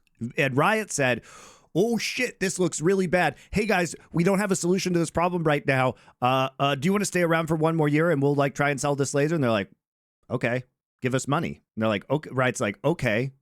At the end of the day, maybe Riot, we don't know. I don't know, at least. Maybe they offered 100 Thieves more money than they did to Immortals and NRG in order to stick around. And they said, you're not going to get the stipend, but you're going to get more money. And basically you get a de facto stipend by the more money they paid them. That's a real thing that could have happened. Yeah. I mean, don't forget TSM are coming back as well. So they're definitely coming back.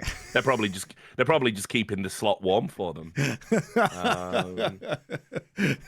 By the way, you could even use that to imply, though, that's how desperate Riot must be. Like, that means they can't even go to a TSM and go, you want to just be in the league for free for a while. Well, apparently no one else fucking wants it, bro. That's actually really disturbing. This is actually low key. Like, I obviously knew this was a bad thing, but this almost makes it seem like Riot's way more desperate than I even thought. Holy shit. Well, also you get into a problem where it's now Riot selling the slot, which they haven't done in a long time, because remember that it was other teams selling the slot previously. So how mad are you if you're FlyQuest or your Shopify Rebellion, who just paid like 20 million and then 12 million for these slots, and Riot's like, shit, we need somebody, 5 million for this one. Anybody? Any takers? I think it looks really bad, right? What genuine question. What do you think a slot in the Latinx Championship for League of Legends is I like worth? that you keep calling it that. No, I'm going to make that nickname stick. Right, the Latinx Riot Games Championship of the Americas. Like, real question. What do you think a slot is worth? Like, if you had to put together a deck and do a little pitch for me to buy it, what am I paying? I think it's probably worth, what they're paying teams to exit. Somewhere probably within the 5 to 8 million range, because they are giving people, $1.5 million in guaranteed minimum revenue share, right? Or in partnership payments. So you can't ignore that. And you can actually profitably fund a team on $1.5 million now. So you could actually just make profit straight up off of that, even after player salaries, coach salaries, cost of living, So I think I don't think it's definitely not worth nothing, right? You would have.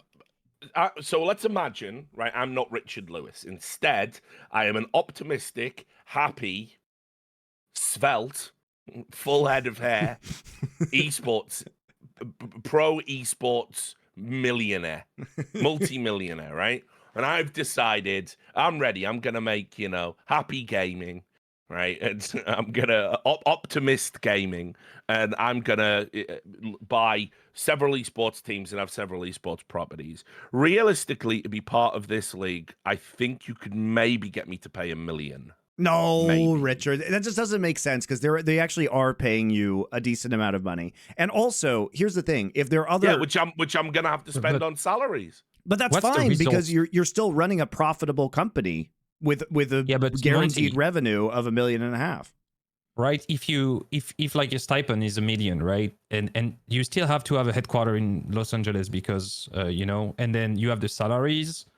I don't know exactly like the takes labor laws on the corporation side. So I assume, right, and I agree with you that you have a positive revenue at the end of the year, right? You run a low budget team in LA. How much do you get at the end of the year, right? Imagine you make a 200K margin out of the $1 million you give, right? So everything costs 800K and you get 200. To make your $1 million back, it's 5 years in esports, right? Not thinking that's right up front. If you pay, like, you can invest that money on pretty much any other assets, right? Sure. Because you have, right, you have to discount the future income to get the current value. So I feel like, I'm not saying 1 million, but I think that even 5 or 6 million seems a little far-fetched to me. Yeah. I disagree, and here's the reason why. You could get other companies like Shopify who can double dip as a marketing aspect for your own company, and if you're planning on building out other synergistic brands, that I do think it probably is worth that. Look, I'm going to be really interested to see who they sell this to, obviously, but I think for the right company, it's not outrageous.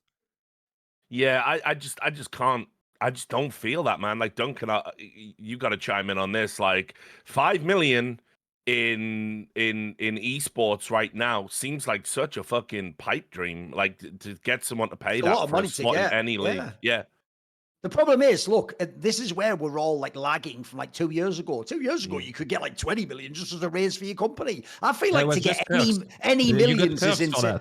Yeah, now you just got perks. That's it. Even for one of the biggest North American orgs, to even get millions feels like you're squeezing blood out of a stone, mate. That sounds really hard to do. And I know what Richard means by that, right? Basically, you're right, Monty. In theory, I could do it and just like make money. You could break even, maybe. Maybe you could get the cheapest venue in LA. You could run the team with the lowest possible salaries, lowest coaching staff, everything. Come last place, okay, and maybe you could break even or make a tiny amount. In that scenario, though, what am I here for? What am I actually getting from that? What am I parlaying it into? Remember, it's only a provisional slot too. So, and also if you talk about a real slot anyway, like does it even have a future? Like the game itself's dying out in the region. So I don't know about that. I also feel like wasn't most of the investment in esports always predicated, not even on the idea it's a good deal today, but it's what you get in the future. We're going to come obviously. That's the Zaboutine's point about the future's gone now, hasn't it? So the problem now is that's the Zaboutine's point about the value of growth. Like if you have $5 million, is it better to put that money into esports or like literally just the stock market, right? Yeah. And the stock market's been doing very well in the last few years, guys. So it's the opportunity cost that exists. But that's why I'm saying for the right company. Has something happened in America in the last 48 hours or something?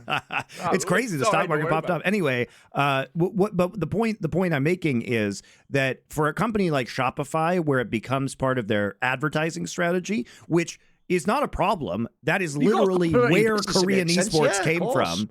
I think there could be value there, right? There could be value there to market to the right audience. Let's also talk just about to your point, Monty. Another reason why I wouldn't pay 5 million, I wouldn't pay 3 million, is the mechanism of sponsorship is changing fundamentally in the digital landscape. Everybody knows this, from people who run esports teams to influencers, journalists, even people like me who run their own things like Substack. The traditional model of you reach an audience and I will put my logo on your reach, essentially turning whatever your business or brand is into a billboard, essentially, and then hopefully there will be some ROI. Not only is that changing outside of esports and doesn't work, it's why all these media companies are trying to balance subscription models, premium content. Everyone's scrambling in media in general. We will be doing that soon, guys, by the way. We're going to reevaluating our approach to that. That applies to us, but also you will notice now, right, how sponsorships work, because we've been doing a great job with getting the sponsors in. I mean, mostly Monty, of course.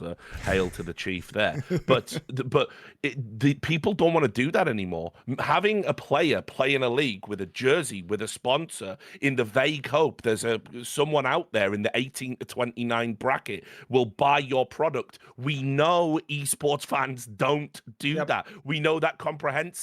And you've talked earlier about how like 100 Thieves burnt a bunch of sponsors by not being able to hit deliverables.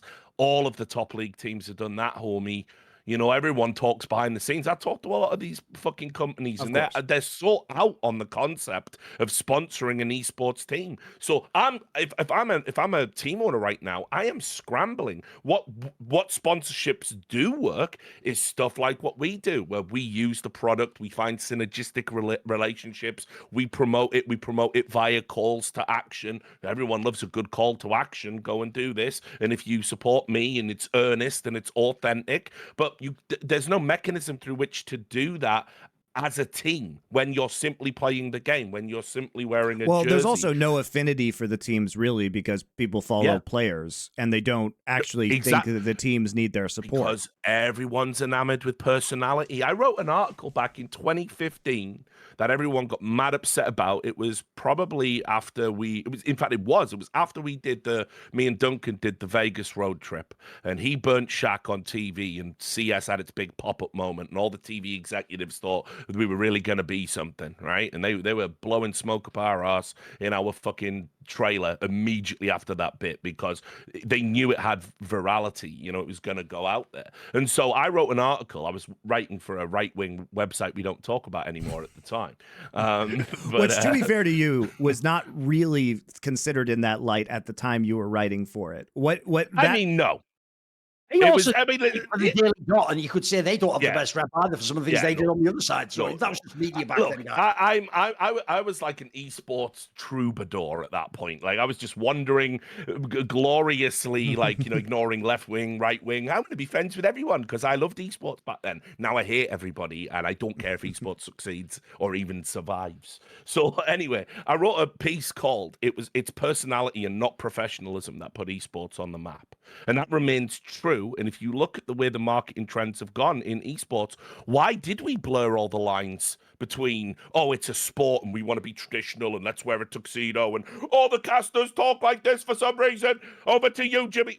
We were doing all of that. We were like just mimicking sports. Why did we stop doing that? And all of a sudden it's, oh, wow, Ninja's the biggest streamer and he's esports, isn't he? Because he used to play Halo, and oh, look at these influencers. And it was like, why do we do that? I'll tell you why we did that, because that's what actually sells. That's what people want. People don't want a granular, you know, baseball style numbers system, heavy high level analysis, technical stuff. If you play the game, you might. If you watch the game, you don't. All data proves this to be true. And so how do you make money in a space like this? You've got to sell the players when you have the players that are popular. If TI and Faker don't win worlds, they don't break that record. If they crap out, no one's, you know, yeah, it's still high. It ain't a record. But the whole narrative around Faker, which is totally false, by the way, that he's still like a really good player and, you know, all of this. I mean, he's obviously really good, but, you know, he's still, that he's the same player he was. You know, it's all bullshit, but it's bullshit that people buy into. And like right now, if, you know, Faker's one of those players I genuinely believe can make you money. Hence why Riot did that insane fucking $500 Faker skin, which was just a cash grab. ironically, I looked this up the other day, but this spring, when actually Fake T1 didn't even win, they lost to Gen G in the finals. If you go on ES charts, the top 5 viewed games are all T1 games, Monty, including like not even like Gen G at 7. It's like everyone T1 against everyone, including like D plus random regular season game or something like. It is just like Faker carries the whole fucking league. Yes, it's insane. indeed. I mean, it's something that there's only one player I've ever kind of heard that really had a handle on it when they talked to me, and it was Ocelot. Dead now, of course. But I remember talking to Ocelot when he was a player and when he first started marketing the scarves, right, and things like this. And he was so ahead of the curve on what esports needed to be to make money. It's why G2 was successful. Right, like he got it. All these people treating it like the smartest thing he did ever was nothing to do with playing the game. It was actually that difference is. I always said this is the best example. Monty knows the reference. When they were players, everyone used to laugh at Ocelot because Expeke was Spanish and he was a mid laner. He was better. Well, spoiler: how did Expeke's org work out? Whereas meanwhile, G2's probably the biggest org in the world. Like so, the joke is it doesn't matter how they played. Ocelot won that one, guys. He won that one. Zab used the perfect phrase earlier, talking about Riot's incompetent. It's risk taking. Yes. You've got to get right up to that line of where authenticity becomes dangerous.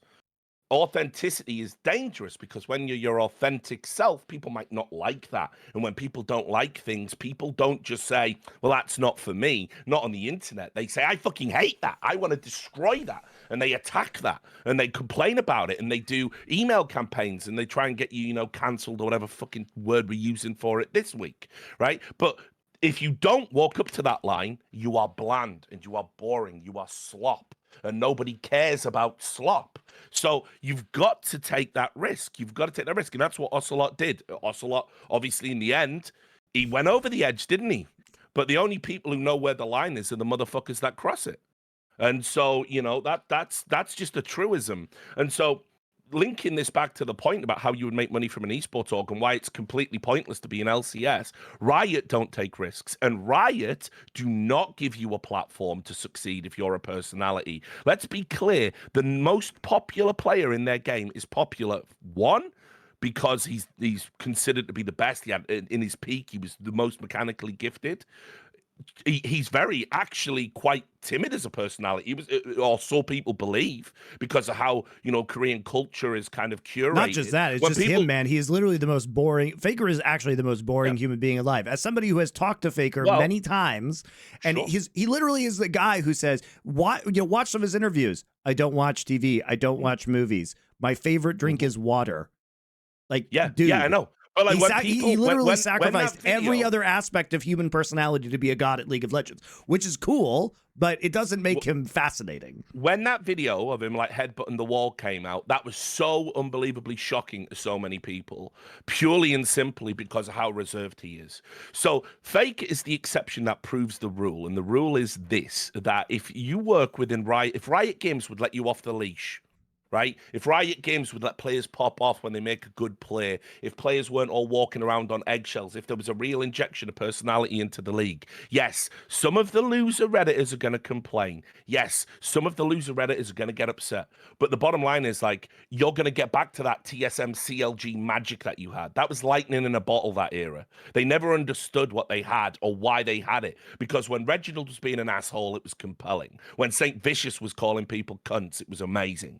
When fucking Dyrus was having a meltdown, you wanted to see what comes next. When the odd one was just saying ridiculous things and setting fire to his apartment, getting scurvy from being the ultimate gamer. Didn't you want to watch all that shit? Didn't you want to then see them play your fucking game on a weekend? You wanted that. Riot came in and said, well, this is making our very professional stuffy sport look very unprofessional right now. So finger wags all round. By the way, you're banned, Dom. You've got a bit too much personality. Now, of course, one of the biggest core streamers. You're out. You're gone.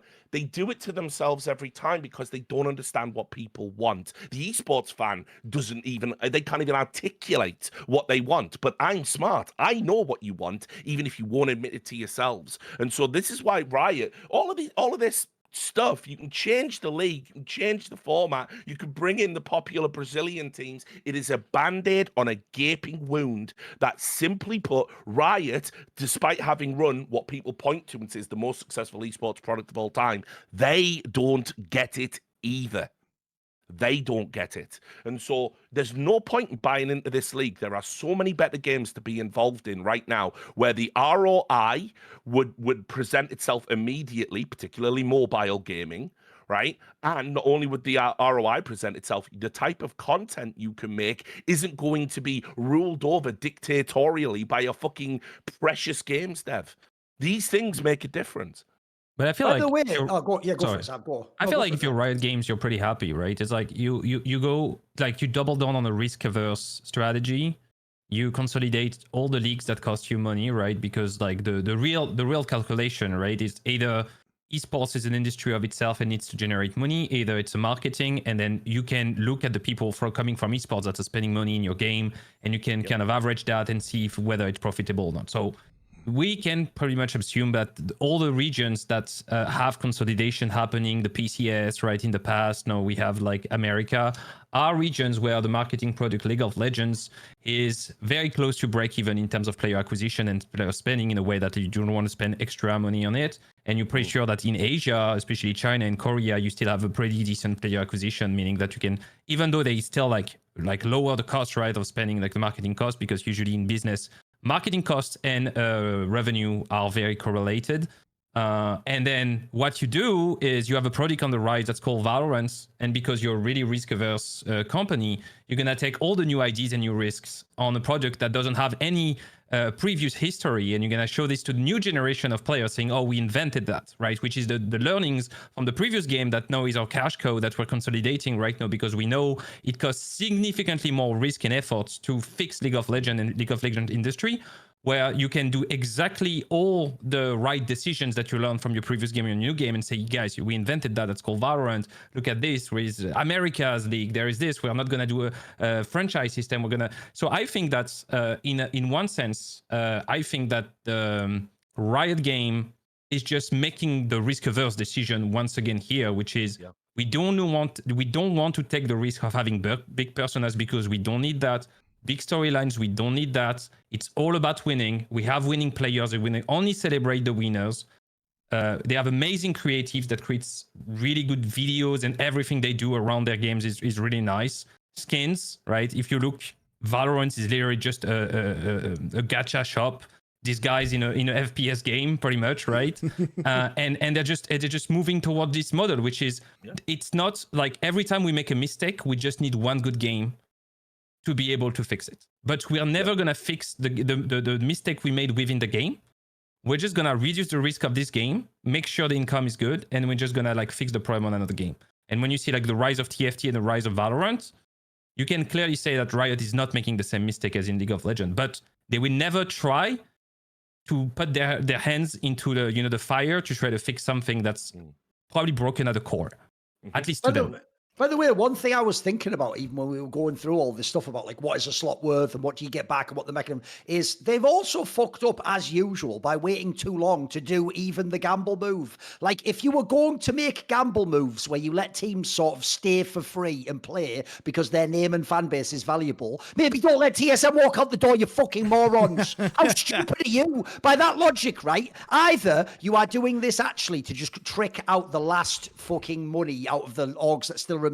If that's the case, this is actually the best approach. If you still care about the esports product, what the LCS used to be, and you want it to have a future and grow, then you would have actually been better served at this point in time just giving everyone their money back and asking, in fact, begging TSM and people like that who had real fan bases to just stay and just actually sign good players. In fact, I'd even go one further. If it had any sort of real long-term value as a league, you should actually have even gone completely the other way and not only said to people, it costs nothing to stay, you should have even said, here's a bigger stipend to please TSM sign a star player. That would actually be a better move for the league, because the idea that you could, like, the worst thing about this as well is you can't start over in 2024 and like make a new org and join this league and become TSM. Like that runway doesn't exist. Like that was something that happened at the beginning, and also like the momentum that TSM and orgs like that had from the beginning of the league can never be replicated. You can't catch lightning in a bottle like that. So like Monty, don't you think to yourself when you look at the league now, if you knew where you were going to end up now, you never let any of these people walk. You try and keep them all. By the way,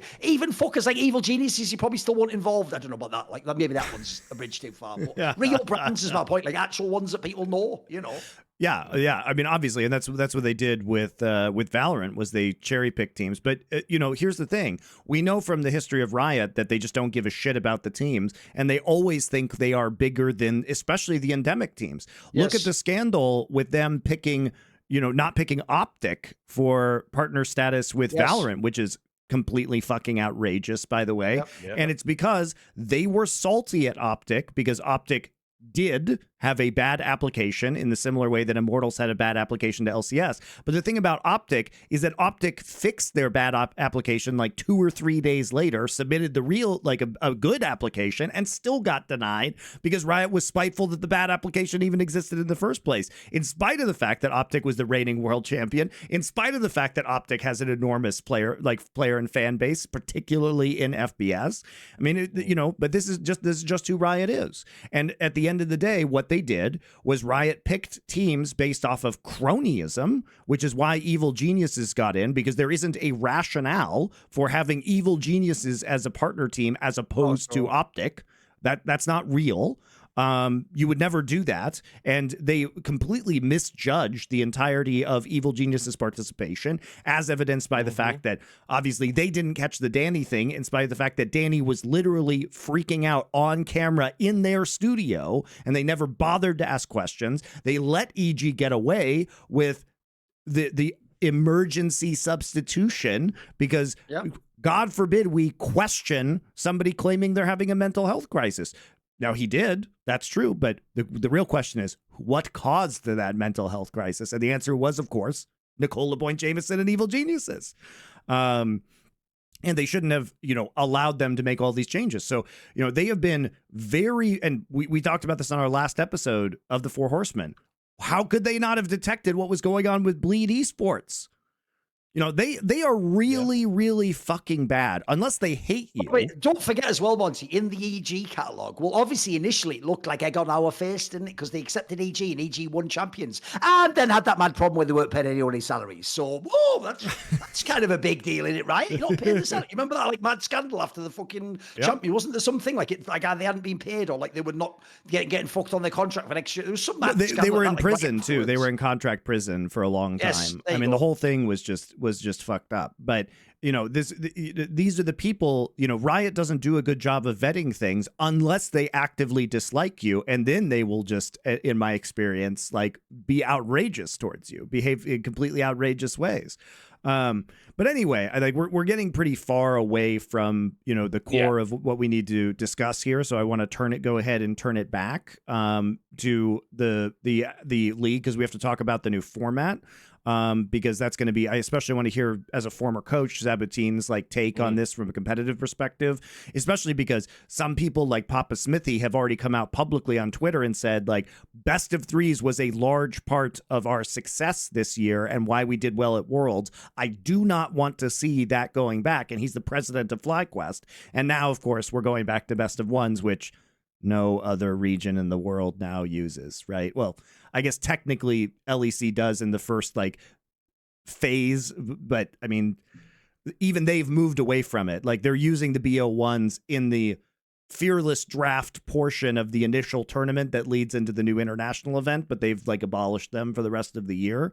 Whereas LCS is now, not LCS, LTA, excuse me, is now leaning back into best of ones, which basically everyone who knows anything about League of Legends, the fans, the coaches, the analysts, everybody hates, because it's not the format that we know League of Legends should be played in. But before we do that, quickly, guys, thanks to our second sponsor today. It is, of course, Factor. What does Factor do? They bring you delicious food that's already made, never frozen, so it's nice and fresh, delivered to you in a box on your doorstep with cold packs to go ahead and keep it fresh and cool.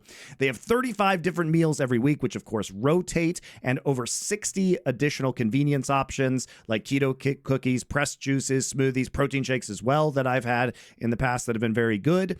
So if you guys have been struggling to maybe eat healthier, because they have healthy options for you, dietitian approved and chef prepared, you will really enjoy it. The food is very good. You've heard many people from LFN who have used it. Myself, Dom, talk about how good this food is. Dom uses it constantly because his streaming schedule is so insane. He doesn't have a chance to cook, and ordering out is both more expensive and often worse for you than the options that Factor is going to give you. So they have all the different, they've got vegetarian options, vegan options, keto options that can go right to your house. So you guys can head to factormeals.com/horsemen50. It's plural, obviously. And use code HORSEMEN50 to get 50% off your first box and 20% off your next month. That's code HORSEMEN50 at factormeals.com/horsemen50 to get 50% off your first box plus 20% off your next month while your subscription is active. So thank you very much to Factor for sponsoring this show. By the way, I have actually also used that myself before we were ever sponsored. I mean, it is actually legit, and I hate everything, so it's actually pretty legit. Thorin is a notoriously picky eater. I am. I'm a very picky eater, man. And if he likes it, you're not wrong. Mate, I just had the pleasure of doing an event with him in Finland. Yeah. So oh God, it's unironically, Monty. Going to restaurants. I just found one kebab I liked and ordered it 4 times. I don't care, mate. That's who I am. It was just the best part was he was in the green room and he ordered a doner kebab while we're doing the show. This is in the middle of the show during the finals. He's just eating a doner kebab in the green room, and he looks up at me and goes, "You do know doner kebabs is the highest possible way to get food poisoning out of all the food choices you can make." And I'm going, "Why are you having a fucking doner in the middle of the finals, mate? You're gonna go out there and shit your fucking pants." I will say this about Thorin and food, though, is that while his palate may be quite limited, when he finds something that's good, it is genuinely good. Like when he likes something, the quality of that thing is good. It's just he doesn't have the breadth of food choices, but he knows good food. If it's in the categories what I needed when I was younger was Factor Meals. So go to Factor Meals / Horseman, whatever it was. Horseman 50? There you go. There you go. So yeah, let's get into this because we talked about the partner teams. We did dive into 100 Thieves a little bit earlier, and what the provisional guest slot means, even though nobody has been explicit about it. We've picked through all the clues that have been strewn around the internet on various other podcasts / Twitter videos that have / AMAs on the 100 Thieves subreddit. See, we do the work here, so you guys don't have to. But let's get into the actual aspect of this, because what this is designed to do, and what I am bullish about, as I said, and I've always stated this, is I thought the best thing for viewership would be for LCS would be combine it with CBLOL to have regular cross competition with Brazil. I think it is unquestionable, guys. I will be shocked if this doesn't mean that we get much better viewership for the crossover tournaments between the North and South conferences. Now, we can argue maybe average concurrent viewership of LCS and CBLOL and their new equivalents, the North and South divisions, go down when they're just playing domestically. But I think the highs of this and the viewership it will generate when we actually get to playoffs will be much better. So I actually think this is a good change.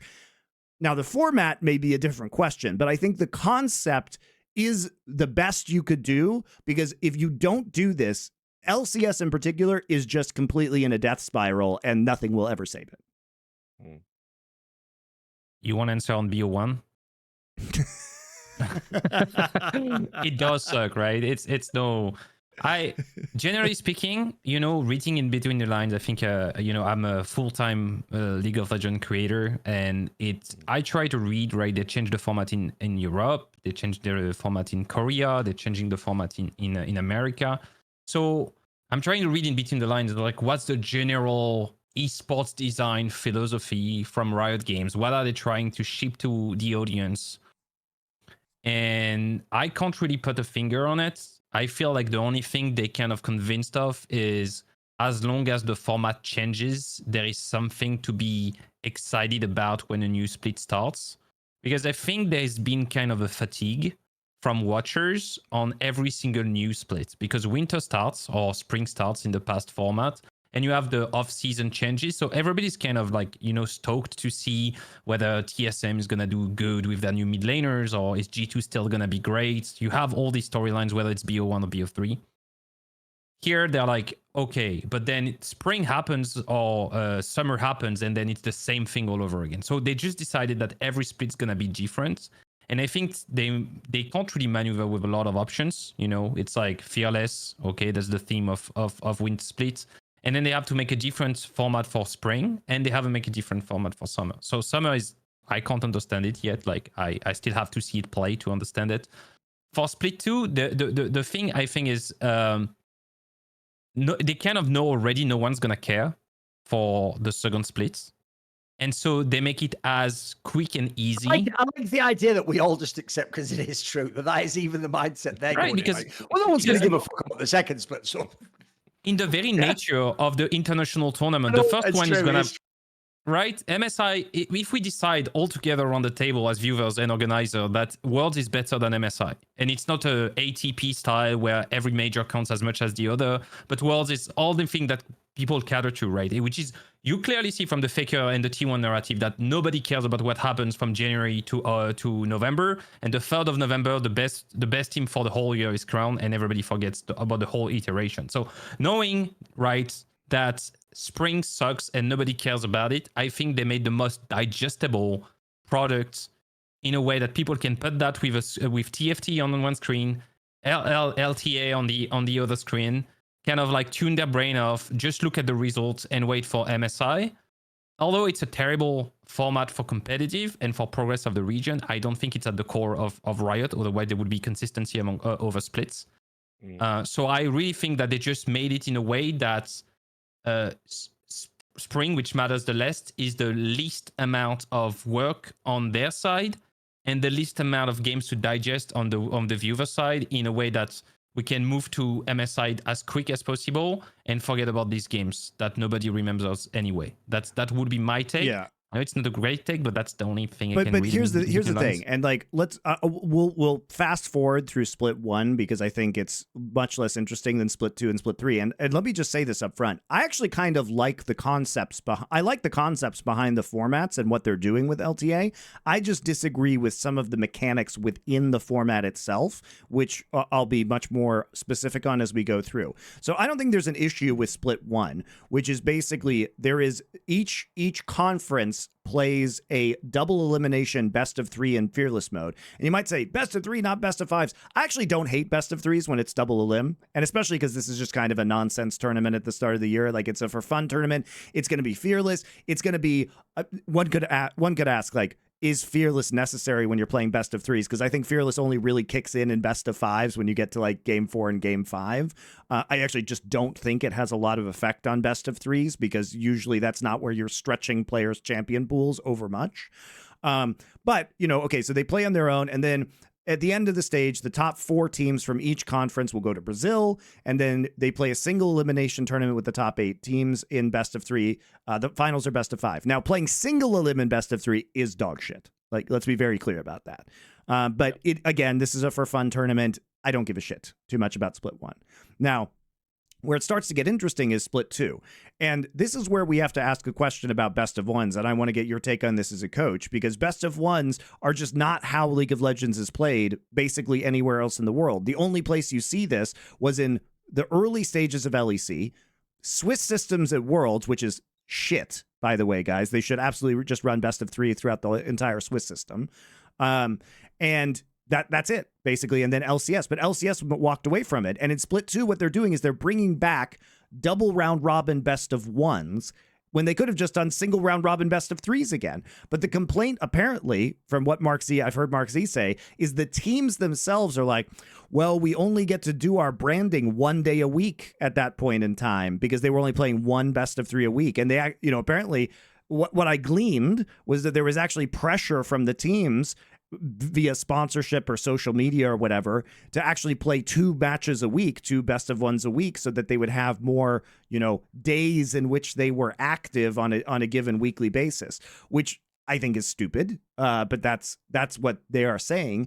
And they also want every team to be playing every day of the week, probably for viewership reasons, because they realize that nobody gives a flying fuck about disguised.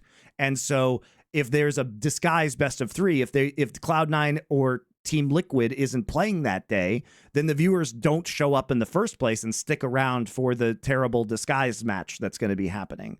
So I think they're also not saying that they're doing it for viewership reasons, because they want to, you know, put Team Liquid in there, get people in, have Team Liquid's game be over and people will be like, well, I'll stick around and watch the next game. You know what I mean? So I do think it's actually probably primarily for viewership reasons, but they don't state that. They basically just said, well, the teams kind of want this, you know? But from a competitive perspective, it is bad. It is bad. For a competitive perspective, I think the only right way to do things, if you want to do a regular season, especially because that's one big thing that nobody talks about, is the random decision to move to live patch, right? Like nobody talks about it, but meaning that we're going to have completely outrageous 65% win rate live champion that needs to get hotfixed in our tournaments. When the game is unbalanced, draft is getting more imbalanced, and when champions are too strong, the blue side gets exponentially stronger than the red side because red side has to remove the opportunity to get the first pick to the opponent, so usually you don't really have choice, right? You throw it at Worlds with one of the champion being banned 99% of the time. Mm-hmm. That means that the only way to balance things is teams playing on the same patch, both sides. Like the only real regular season format, which I know people here in America hate it. People in Europe are more used to draws, but would be a BO2. You play one blue and one red side against. I don't have a problem with BO2s, but yeah. If you break your opponent's winning on your weak side, then you get the 3 points. If everybody wins on blue side because Cassante is 75% win rate and you have already 3 champions in to ban red side and Cassante's first pick blue side every game, you can definitely cover that by winning both win blue side and it's 1-1, you get 1 point. And if you get 0-2, you get no point. And that solves all the problems besides the one of audience, right? That you've mentioned. But in terms of competitive integrity, that would be the ideal because playing like that's the worst part of it. You in these formats, let's assume blue side's broken at the beginning of the spring split, and you play Cloud9 and your red side. And then you arrive by the end of the spring split. And no, it's red side that's broken. Now you play Cloud9 in blue side. And you lose twice to Cloud9 on the bad side of the patch. So you have to plan with a disadvantaged draft. Usually have the worst player than Cloud9, right? That comes without saying. And you have to struggle. So it's competitive wise, it is a terrible format. It is one of the worst format ever because it puts a lot of pressure on the players to perform. League is a snowball game with high volatility within the early game. You see it at Worlds, like game 1, 2, and 3 of the grand final of World. It's literally just one thing happening in the first 10 minutes of the game, and the game's kind of over if the teams know what they're doing. And then you want to narrow the competitive results to like pretty much the first 15 minutes of the game being very stale, because no one's gonna take a risk to lose the series out of it. So the only way you make more proactive play and more risk-taking behaviors on the player side is to give them a chance to lose, which we'll remove in spring splits. And I think that's a disaster, whether it's in terms of preparation from the staff side, competitive integrity between teams and patches, or general appeal to viewers in terms of what's happening on the screen. I think it's losing everywhere. And I think you should never make a decision based on like, oh, how do we make sure that people watch Shopify Rebellion versus these guys? Like if you balance the format of your league based on the viewership, you should transfer the wealth, right? I'm European, so you should transfer a little bit of the wealth, right, of the C9 versus Team Liquid towards your worst products in a way that at least the players get, like the people get a chance to see a BO3 between C9 and Team Liquid.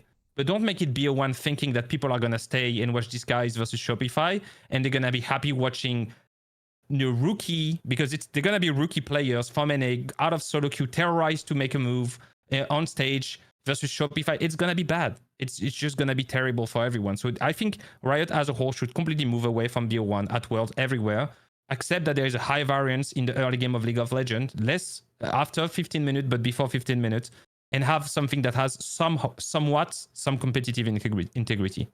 That's my monologue. Yeah, agreed. Okay.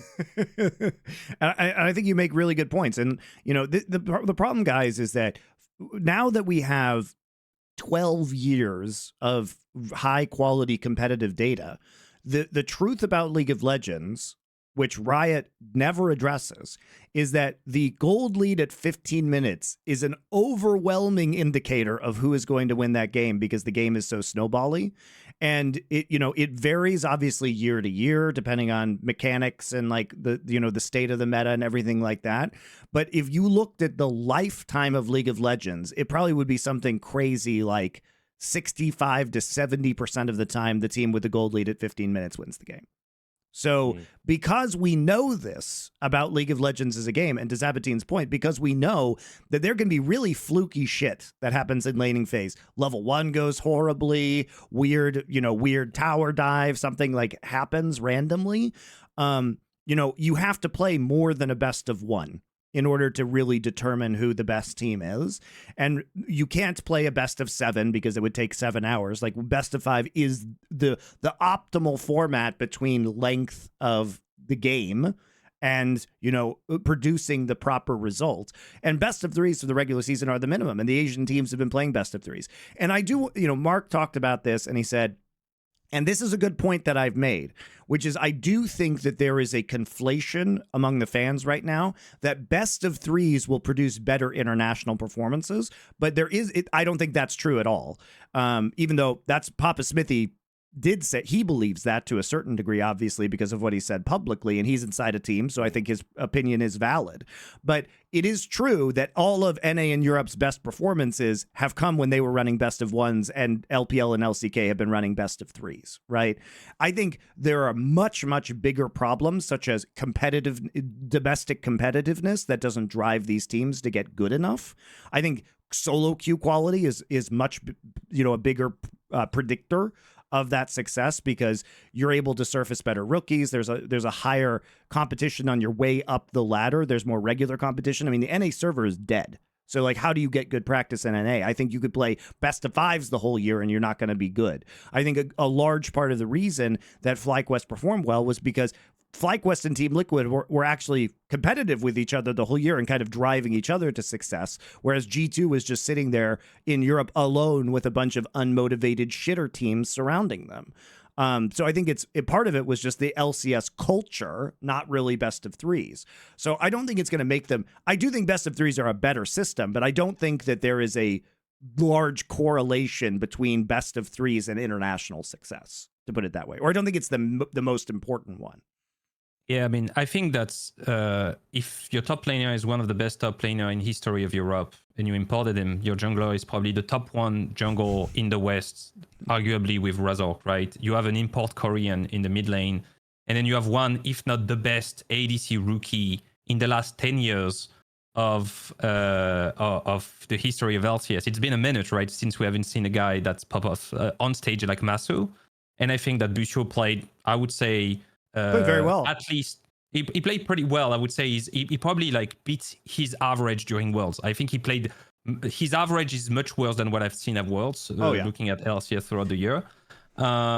So pretty clearly, I think it's much more due to that than playing more games against Immortals during the regular season, right? I think it's legitimate to say good players make good results. Yeah, and Papa Smithy doesn't like to take credit, but really Busio came through the 100 Thieves farm system that Papa Smithy helped design.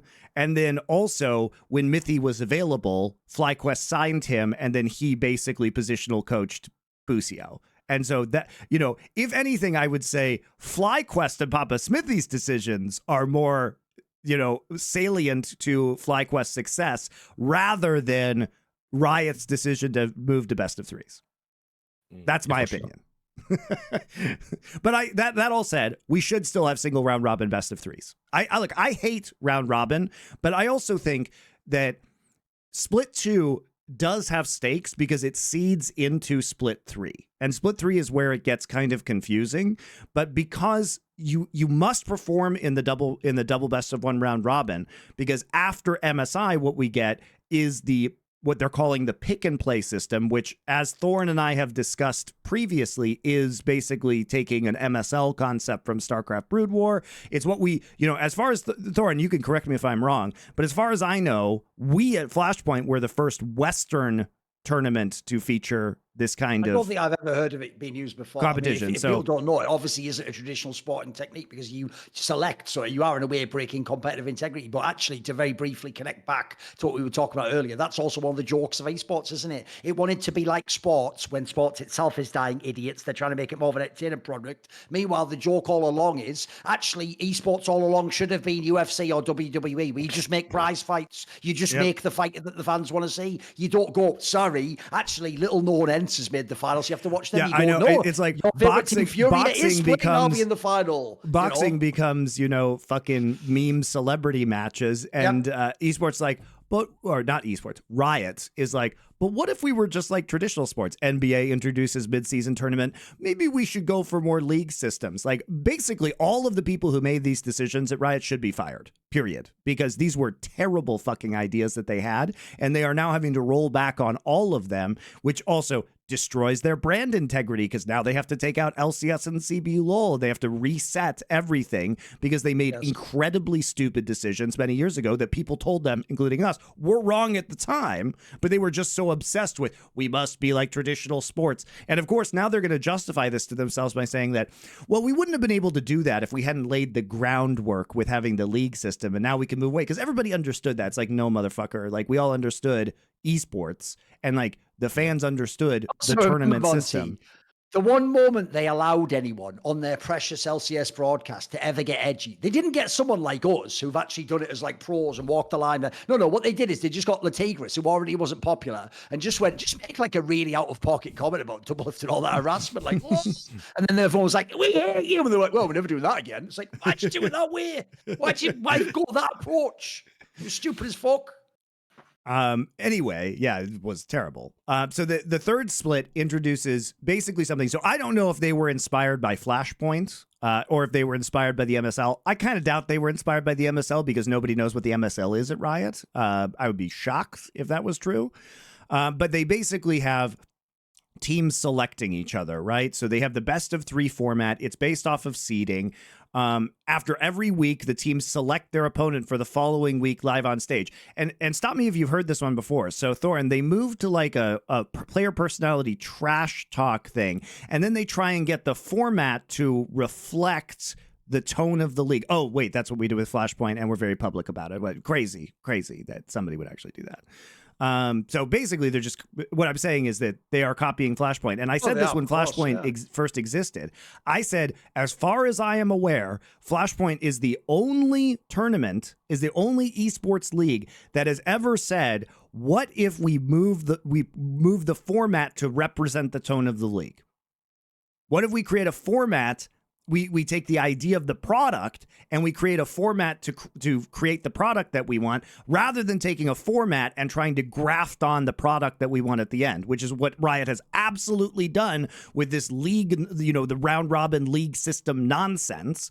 They said, well, what if we'll just make it talk your split, and we're just going to do this. And then, no, you take the idea, you create the product, and then you put the format in. But they're way too stupid. I even love how shit that is, man. Instead of like, talk your shit, it's like, talk your split. Doesn't even make sense. I think it's funny. I think it's funny. I think it's clever. It's really funny in how bad it is, Monty. It's not actually I like it. Talk your split. I like it. I thought it was clever branding. But anyway, they take the best of 3 format. After every week, teams select their opponents for the following week live on stage. Stop me if you heard this one before. Oh wait, that was just Flashpoint. The initial matchups will be determined by split 2 rankings, and after each week, teams with the worst match and game records will have the chance to challenge teams. So the start of it, I do think this is actually a pretty cool format, by the way, guys. I do like what they did, which is You've just copied you mad narcissist. Duh. I love it. It's the way you said it. Like there's nothing I love more than myself. Please. We've got the best formats. The beautiful formats. I mean, I love it. I can laugh at myself. It's fine. You're right. And I love it. So you can't stop me because they copied off me, basically. I tell you what, this is bloody genius. This one. I love it. Your mockery of me only fuels my narcissism further. Sure. I've got a mask for you that you need to start wearing for doing this show, bro. Like, Jesus Christ. That is horrifying, Richard. Riot Games, they say they've never seen anything like this, but it's my format, of course. It's great. It's like, it's amazing. I know, it's unbelievable. I love it. So it's actually subtly different, which is why I'm appreciating the riffs that they put on it. Which is basically the bad teams select the good teams, guys. So the teams at the bottom of the seeding they challenge the better teams, right? They can't play each other again, so they're doing this like called shot thing, like you get to call your shot. And then after 3 weeks of the bad teams picking the good teams, then we start the elimination stage. The bottom 4 teams, so basically the bottom 4 teams are fighting each other. The and now the top teams select the bottom teams, right? So they do this, I think, because otherwise there might be an incentive to lose if you get to pick your opponents. So they have to flip the format so the winners then later pick, which I think is, again, a creative solution to that problem. And basically at the end, 3 teams from each conference will remain, and then they do another cross playoffs. This time it's going to be in LA, right? Or, I mean, probably part of it will be in LA, and then part of it will be a road show at the end, and you get to qualify. Now, the problem with this is that it's, again, a format where you can win 1 best of 5 and then qualify for Worlds. So my bones are not to pick about the actual concepts here. It's about the execution is a little off. And like what Mark Z said was like, well, since you had to seed yourselves in split 2 and then play through this entire split, like the reward is you win a best of 5 and go to Worlds. Yes, Zaboutine, what do you want to say about that? I just want to say that I think it's important to notice that Riot has killed the 3rd seed of North America in the process, giving 1 guaranteed seed for the winner of the Southern Conference in the summer split, and 1 guaranteed seat for the winner of the Northern Conference in the summer split, knowing that the grand final, that includes only 6 teams, qualifies only 1 remaining team for the whole LTA, knowing that means that there is only 3 slots for the LTA remaining for Americas as a whole. So as per usual, Riot found a way, playing snooker, announcing a new product while actually killing 2 slots, maybe 2 slots for North America. And I think that's something that's actually valid to say. And I have a question for the 3 of you guys. Who's going to understand that? Like, I agree it's a great system, but you're announcing a new product, you're removing teams, you're merging with teams from a region that nobody knows, and you're going to ask the random guy that used to watch LCS to tune in and be like, oh, this is week 3 of the pick and play? You're not thinking about this right. The thing is, why this is good, Zaboutine, is like there was the question about that with Flashpoint as well, because if anything, the Flashpoint system was even more convoluted than this. Because we had this crazy like stage show where you could swap yourselves between groups, and I had to have a PhD mathematician like figure out whether that was going to be, how we could how teams could potentially break this. It was hard to explain it to the players, right? We got there. But it was challenging. It's a challenging format that we created. But at the end of the day, I think that the clips mean more than people understanding the format. And to answer your question, I think the answer is they don't. I don't think you expect casual fans to understand this. What I think you want, and what I think is a very good idea, is you get the clip of Shopify Rebellion saying we're going to face fuck FlyQuest. You put that on social media and in the teasers. That is straight fire, I can't lie. Someone write that down. That's pretty good. Also, by the way, that's also edited, the opening little clip thing where you go, what did you say? That's the opening thing of this video. I will say there's been a lot of face fucking on this episode for some reason. Like, reasonable. We're all a bit pent up. So, Zaboutine, I don't think it matters that you have people fully understand it. I think you put that clip on TikTok and then people want to watch it, and then you include it in, and you hype up that angle. So the exact mechanism of selection, I don't think matters. I think what matters is that you get the content for promos that you want. That's what I think matters. Yeah, I mean, my thoughts on this, speaking as someone that won't watch a single solitary second of any of it, is that, I don't hate the format, and I think one good thing that's happening in esports right now is we're moving away from a lot of traditionally boring, stale formats that serve up the slop that I was talking about earlier, the games no one really cares about, the almost incidentals. We're actually now getting, like in CS, for example, Blast are doing this like bounty program where you could like put financial rewards on a target ahead of your game. It's pretty cool. I like that. Beat them. It's a great concept. I love stuff like that because it's like Duncan says, we should have been more like a combat sport, really. We should have been making fights and making matches and creating narratives that way about who's the best at something, rather than having endless round robins, or when people used to do, if you can believe it, the like almost ladder league systems, like so many just dead boring the games. ESL Pro League when it was online was, Richard, where it was just the Premier League, but just without a playoff.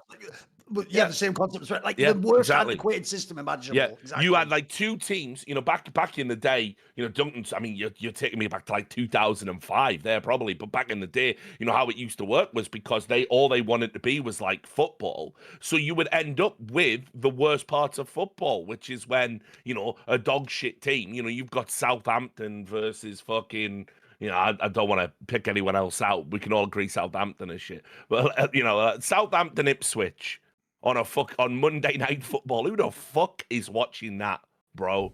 Who is watching that? But unfortunately, in early esports tournaments, you had games where it was like there wasn't even survival at stake. There was no relegation, so it was just a meaningless game that had to be played. Sometimes people would just forfeit their entire season once they couldn't win. So you would just have dead 1-0 games because there was no broadcast component to it. I don't know why we carried it so forward for as long as we did. So I like the format. But what I will say to Zaboutine's point, I think he's absolutely right. One kind of facet of esports fans is they have to know what's happening. They have to understand stakes, and if you don't get them to understand the stakes of a game, then they get confused and they wander off and they play Fortnite or whatever else the kids are playing now. Right? That's what happens. And so you have to have a format that's simple and that people can grasp and understand. And I agree, you can maybe fix this problem in broadcast by at the start of every broadcast. And just to let you know, this is how it works, this is the format, and you have all cool graphics. I think all you need to know is that in the first part, teams are picking each other, and in the second part, it's just a playoff bracket, so who cares? Like, I don't think it's that the details are difficult, but the broad strokes I think are very easy to understand. Sure, and like I say, maybe if you pump it out on TikTok, enough people will get it, and eventually they'll like warm to the format. But Zab's right. If you're like just some old school, that 40-year-old truck driver, League of Legends fan now, who's just still addicted to League the game, completely crushed by life, and then occasionally wants to just throw on an LCS game because he recognizes a team or a player from back in the day, those people are gonna take one look at it and probably go, oh yeah, this kind of sucks. I don't get what's happening, and maybe it's not going to pull them back in, which is obviously what you're hoping for when you rejuvenate a league by altering a format so radically.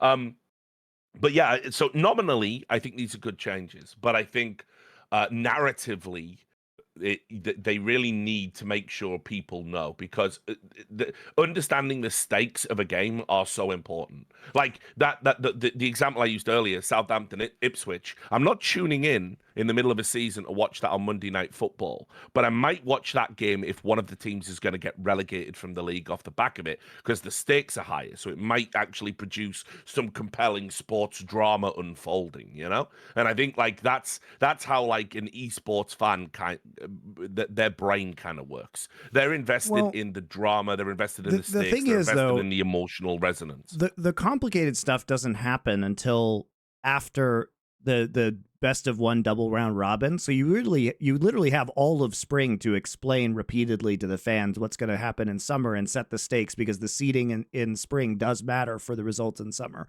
So I think part of it is just going to be execution based. But I think it's possible. And like I said, I don't think the exact nuances need to be explained that much. And I think it sounds more complicated than it actually is. And people will quickly understand it when we get to split 3. And I think it's a good, like I said, I think it's a good idea. By the way, I actually think a flaw is one of the things you guys think is a feature, which is the feature, even though, like I said at the beginning, they didn't do it fully the way you think. They just like did it like there's one team plays in the other. Obviously, the premise is they're somewhat merging it, right? Like in the north, there's one team from another one, and there's an LLA team, basically, people don't know. And then the south there's us, and then obviously you meet in the playoffs. I actually think that if you think about trying to conserve anything that you ever built with the LCS, it would have been way smarter to completely keep them separate and just have north is like an LCS thing and south is the other one, and then maybe just for world's qualification. Because I can tell you right now, here's a prediction for you. Here's what will happen. Because Americans are incapable of seeing the world through anything else except raw fucking US dollars GDP, that's why they're so mentally ill. They actually tell people the reason why they are an ideological good in the world is that the raw GDP of like poor people in the world has been raised, which has no necessarily bearing on what their life is like and if it's awesome. It just went from $1 to $1.50 in they go, there you go, congratulate again, just like Riot, we made the problem, but we solved it for you by giving you 50 cents more. So in the same way, right, I think American fans think I'm just trolling when for the last 3 years I've said they should literally have made LCS a minor region years ago. Like it did not, if you ever look internationally, the only teams that ever did anything were ones that were just rammed with millions and millions of dollars and like usually the best import players too, including literal world champion Koreans. So to me, LCS has always been fugazi anyway. Here's what I think will happen when you have these cross-regional, except now it's just cross-conference matches in the playoffs. You will have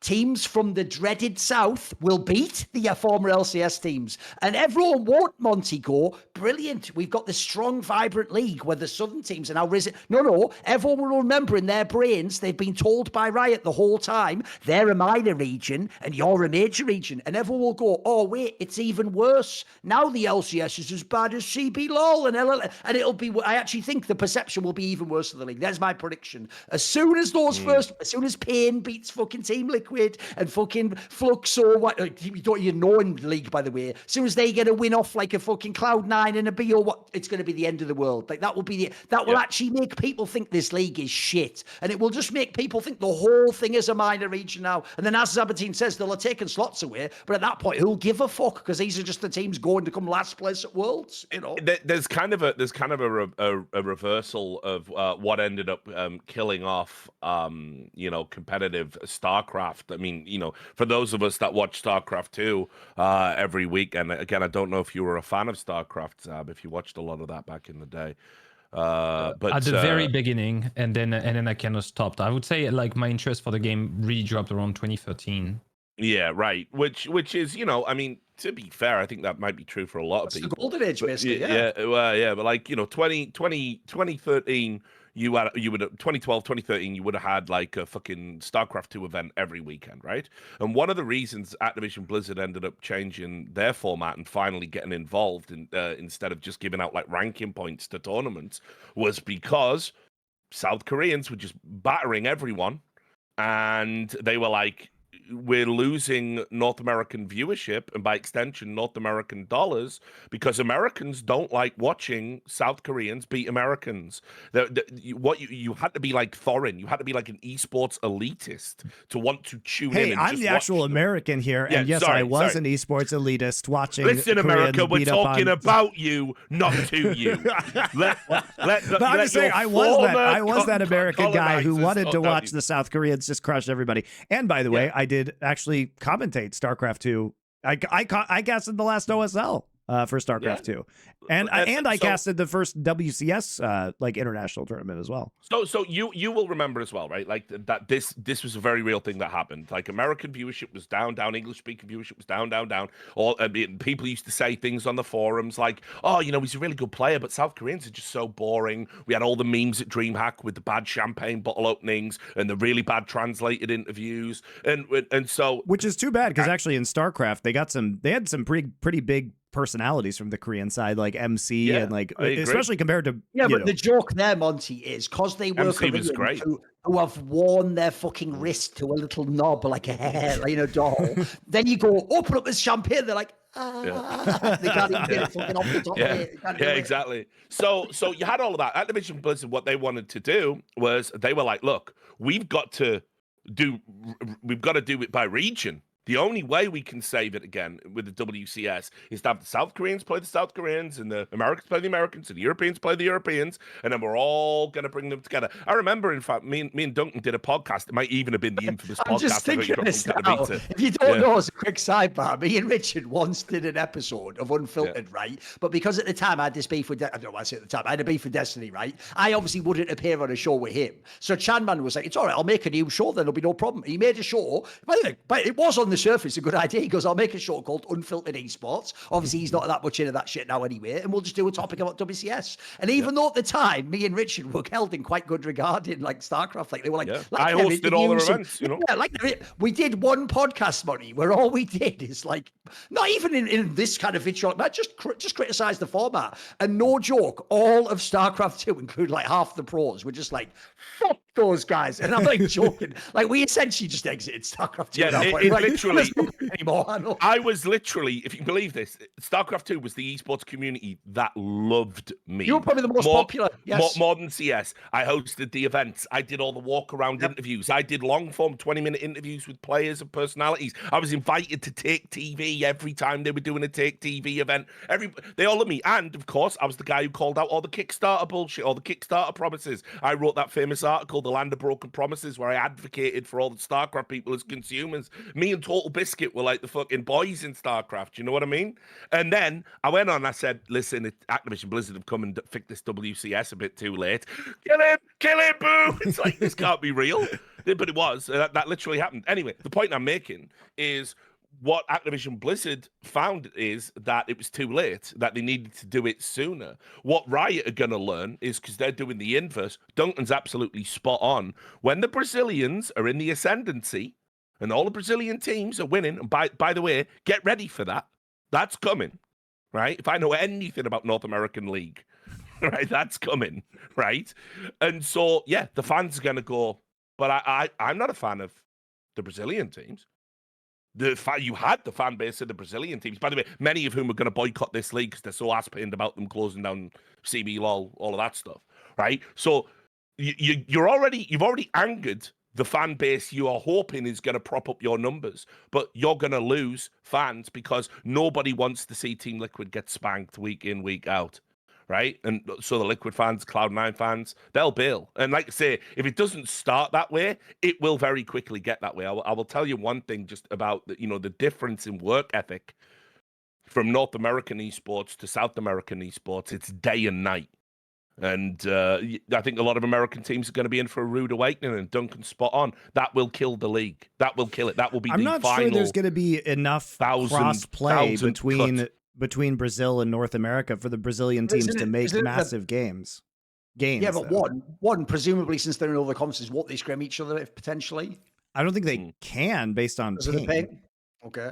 Do they not play in the playoffs in each of these things? though? When I'm looking at not in Split 2, they only play in the Fearless one, and then they play at the end for Worlds qualification. So they only play each other twice, and not before MSI. So I don't know. I think it's going to take some time. I mean, you could argue that makes my point even worse then, as in a better one for me. As in, if they at least played in the league at the same time, Monty, and you actually see that for real Pain Gaming is as good as Liquid, then you could maybe accept it. If you keep them separated, and at the end, right before Worlds, Pain comes in and beats Liquid, that's the end of the world, isn't it? Isn't it like, what the fuck? I thought they were the shit. They were the bad conference, weren't they? You know. That's what I'm saying. If the purpose of this league is to try and balance two regions and produce a proportional representation of those regions before Worlds, and none of the North Americans get through, one of them has to get through, Richard. One has to. So they do have a guaranteed slot, essentially. Yes. Yeah. The winner of the summer, like the winner of the summer split. Yeah, I see that. So basically, the way it works is there are 3 slots. The highest performing North Conference and the highest performing South Conference team both go. And one of them is also guaranteed top 3 because they have to they place into top 3 by winning one best of 5, because the first stage of the playoffs is number 1 from North, number 1 from South playing each other, and that sends you immediately into the top 3 of the tournament. That's like a flaw, I think, in the bracket design. And then the third slot goes to the Some best would say it's not a flaw, performing. Monty. They cynically just wanted an LCS team to go to Worlds, even though it could be the LLA team. It's just unlikely to be. But I think they cynically did that to guarantee people like Cloud9 don't go, why am I orchestrated in this league? You know what I mean? I think that was cynically done. But LCS previously had 3 slots, and now they have a maximum of 2 and a minimum of 1. Right. But maybe that's actually that's not even true. That's not even true. They actually have a maximum or a minimum of 0 because the LLA team could actually just take the slot, and it could be 2 Southern Conference teams. So, which would be the funniest thing ever. So I mean, fingers crossed for that outcome. But yeah, I mean that's fair enough. Sorry, I was looking at the third split describer, which is I guess where they do play each other. Yeah, that's okay. We can clear that up. All right, Zaboutine. I'm just trying to picture like summer split happens, and like right now we're kind of in a pretty sweet spot for the LCS because there is both FlyQuest and Team Liquid that are relatively competitive worldwide.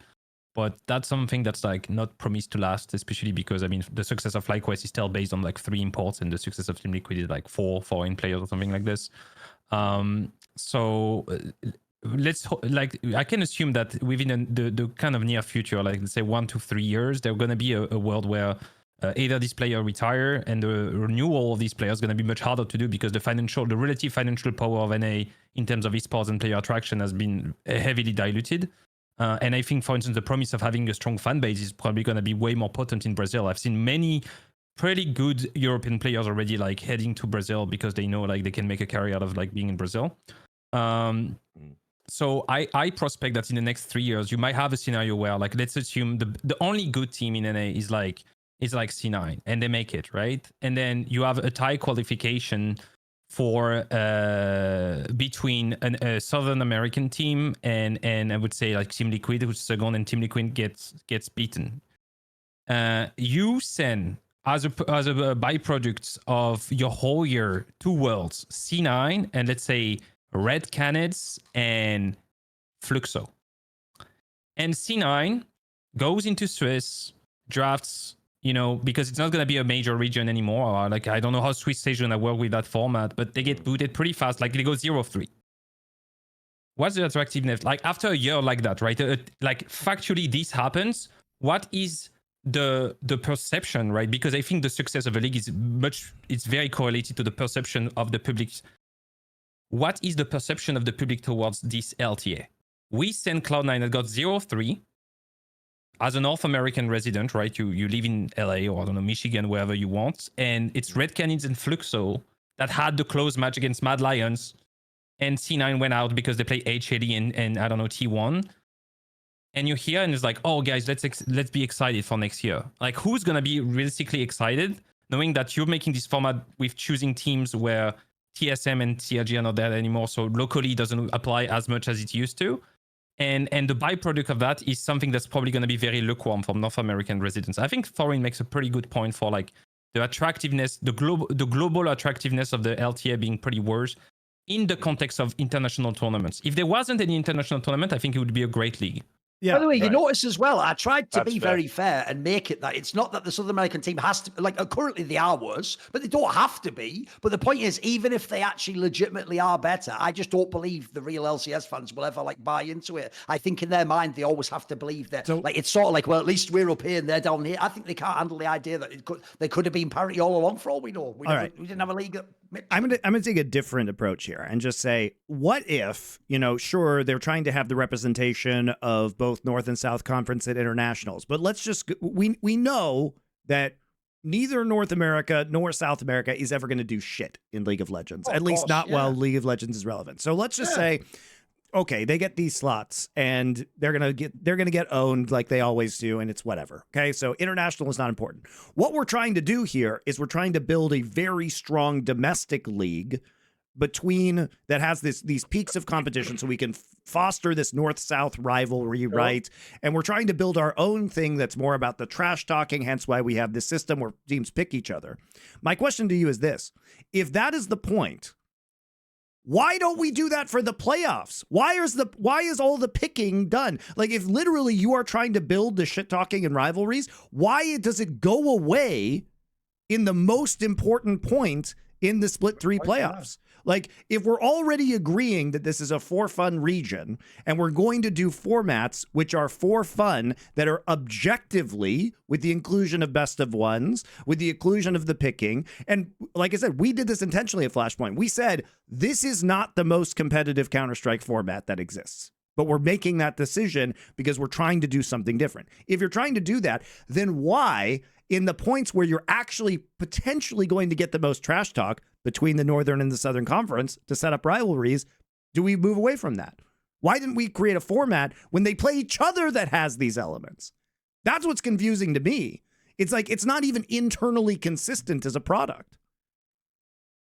Yeah, because you qualify to Worlds, and Worlds have to be the most competitive integer. But they're already going to lose. That's the whole point. It's never going to be competitive. So you might as well make it fun. Yeah, but anything that's tied, right? Like, I think that the core pillar in the Riot's mind, right? I'm not saying like whether they're right or not, but I think in their mind, Worlds is competitive, and we know with Swiss formats and all the draws that it isn't really.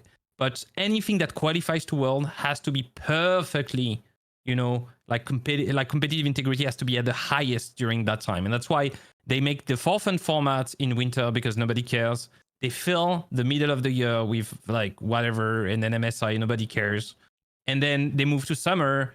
And then they make this banter WWE format. And then when it actually matters, where the stakes should be high, then they chicken and like, oh no, because imagine they pick whatever team, they have inside information on like the Southern American League, or there is collusion between it or whatever. We can't deal with like a bad buzz on these things. So we're just going to make as rigid, right? It's like the playoff has just been designed to be as rigid as possible in a way to avoid any of this discussion. Because if one day you have one guy on Reddit that come and say, oh, I know my cousin works for Loud, and Loud had a call with Team Liquid 3 months prior and they play each other, whatever it's true or not, then this, for the competition, the qualification to Worlds, which is the highest product of the whole esport industry, is a disaster for Riot. And since they're very risk averse, they were like, okay, we're going to have it until that's the line that Richard was saying. It's like there is this line where it gets exciting and they see it, right? And they're like, nah, I mean, there might be something wrong happening. I just want to see them follow through with the idea completely, where it's like you call your shot in the playoffs as well, and then you get them shit talking, each other, between Brazil and North America. That would be great.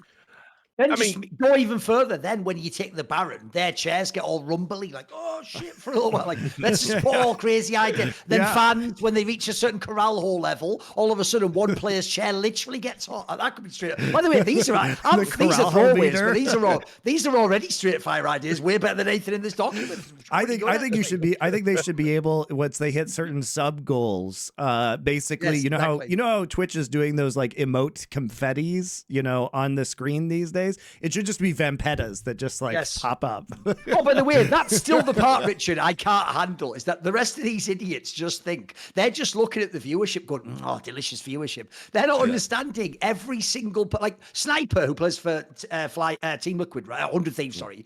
FlyQuest, Sniper is a 17-year-old rookie, right? If he thinks it's bad getting a message from like an Immortals fan, like, you suck, but wait until you've seen Vampetta's dick 7,000 times in one day. And then you're like, wait a minute, I didn't even play them today. That's going to be your life going forward. The other classic. I hope there's a lot of support staff and like mental health people on staff. We're going to need that, mate. It's going to break. The other classic, of course, is if you're American, Brazil fans love to send I hadn't thought about that. Monty, you're going to think I'm trolling when I say this. They do this to me and Richard, who are from England, because they just hear speak English. I know. Their go-to insult is to mock 9/11 happening, bro. And that's over video games. So get ready for how wild the drama's going to be in this fucking league. Oh, yeah, I know. It's going to be crazy. I mean, and to be fair, every time I see it, I do never forgetty. I do the single tin, never forgetty.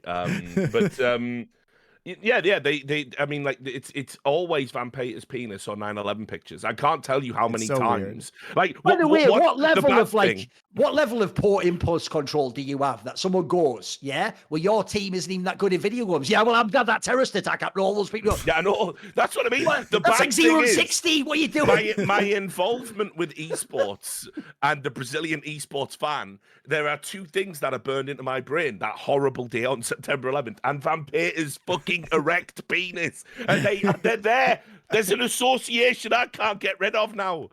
Maybe somebody should just Photoshop his penis as the Twin Towers. Listen, is this the segment where we're allowed to make 9/11 jokes, Monty? What are we doing here? Why is he even going for that? I don't. I'm just trying to level up the Brazilian. So as he said, Twitter by game. the way, like, can we Photoshop? I already got nervous immediately. Where could this go? You got me trapped in an episode where there was Zaboutine. Thank you guys. I really appreciate it. All right, it's fine. But actually, definitely, El Gapo, my memeologist from my community, get right on that right now. I unironically do want to see that. Moving on. So yes, let's. I think overall though, I do like the concept behind it. I wish they had gone further with some of these ideas. By the way, I actually have a question for you, Monty, which is another one that's actually about how the league will be received. Let's try doing the opposite thought experiment. Yep. How will actually South American people receive this league? Because, Monty, that's not a minor issue. You're saying I want the viewership of CBLOL, right? That's what you're saying if you're LCS. You saw this. The second this was even hinted at being rumored at, they did all the shit that we despise about them in CS, where they just go, wait, you are not like us. You will never understand us. You are xenophobes, and we are the only ones who are going to... They're doing that already, bro. And if you don't know, by the way, even though obviously it's quite a while ago now, they never shut the fuck up in CS about that colonizer tip. Well, in this scenario, you have essentially colonized their fucking league. Like, it is pretty wild what you've just done. That's like, true. at least you called it Southern Conference, I guess, but you have just rocked up and gone, right, which one of you is the fit to work? I'll take to be fair, they didn't. To be fair, they didn't want to. That's true. So, you know. But that's one thing I wonder about Monty is, like I keep saying, it's not a joke. There are people who are going to boycott this league who are from Brazil who were like, yeah, we could have just kept the LCS branding and called it the League of Legends Colonizer Series. What was wrong with that? They should have called the top division Desperate for Viewership and the bottom division Death to America. That should be obvious instead of North and South Conferences. It's pretty good, Brandon. Pretty good. Jesus Christ. Right. Anyway, I feel so bad for Zaboutine. He thought he was coming off like a boring ass format discussion. I don't know. I usually watch the show, and usually, it's like there's some jokes, and but this time I was like in the middle of you three, and I'm like, oh, I'm not a viewer anymore. No. So it's fine. I'm being implicated. Yeah, you are implicated for everything Thorin says everywhere, all of the time, guys. Now. Yeah, it's so Jova for you. No, but like you're right though. To the serious point, there are the sentiment coming out of the South American fan base, particularly among the Brazilian fans, is that fuck this league. That like people haven't got over the death of CBLOL. I can't remember. I was trying to find it there. I read an article that came out at the time after they announced the changes, and it was really good. And it made like a very compelling argument as to why so many people were pissed off about it. Is this it? Yeah, this is it. It was on May Esports, and it was by. Let me get the writer's name so people can just go and read it. Is it Leon Butcher? If that name means anything to anyone. Anyway, I read it and I was like, yeah, you know what? These fans are fucking pissed off and they kind of have a point, because it wasn't their league that was failing, right? Once again, this American, privilege that you have in esports had to play into, and they essentially dismantled a successful operational league to insert elements of it into an unsuccessful league, operationally speaking, just to help Americans make money. So I can totally fuck with that sentiment. For once, I'm with the Brazil esports fans. I'll post Vampir's dick right there with you guys. I'm there. I'm there with you. I stand with Vampire on this one. That's true that they could have just kept the two leagues, right, and we had the Battle of the Atlantics or something, and then we have the rivals or something like this between Europe and NA. I think it wasn't really hard to make LCS stay LCS and maybe like I would have understood the consolidation of LLA and CBLOL. I think that's something that's way more reasonable to the eyes of the Southern American fans.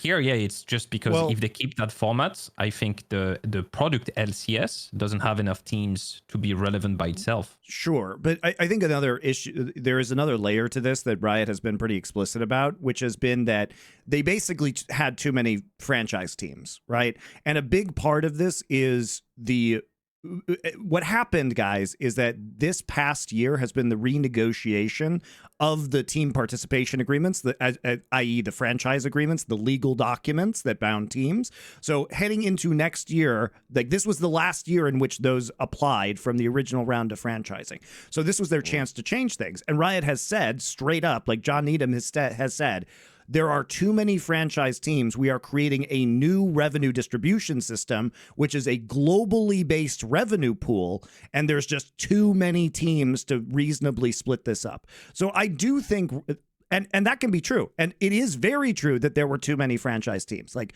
there are 17 in fucking China, there's 10 in Korea, there's 10 in North America, there's 10 in CBLOL, there's 10 in Europe, right? There's too many, and so they are cutting it down to a more reasonable place so that it can be more too sustainable. Many if you want to run a singular circuit. I mean, it's a stupid circuit. Yes, it was always stupid, right? That again is the issue. If you move away from that my model, point is that they are trying to do things. The reason why they are doing this is that they are changing the way revenue is distributed, and according to their math, they said we have too many teams to distribute it, and now they have cut down not just to 12 between LCS and CBLOL, but actually 11 because 100 Thieves is out, right?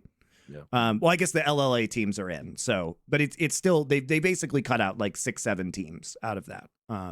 And so I think that was a big part of the reasoning behind it. And it wouldn't be surprising to me. Like, in fact, it would be shocking to me if they didn't have fewer teams in LPL in the future. It would be shocking if they didn't have fewer teams in LCK, because LCK and LPL are suffering tremendously financially right now. Salary caps are going down in LPL. LCK, I know many of the teams within the league are fucking angry at the way that things are going and the costs that are spiraling out of control in LCK, even with the soft cap coming into the league next year.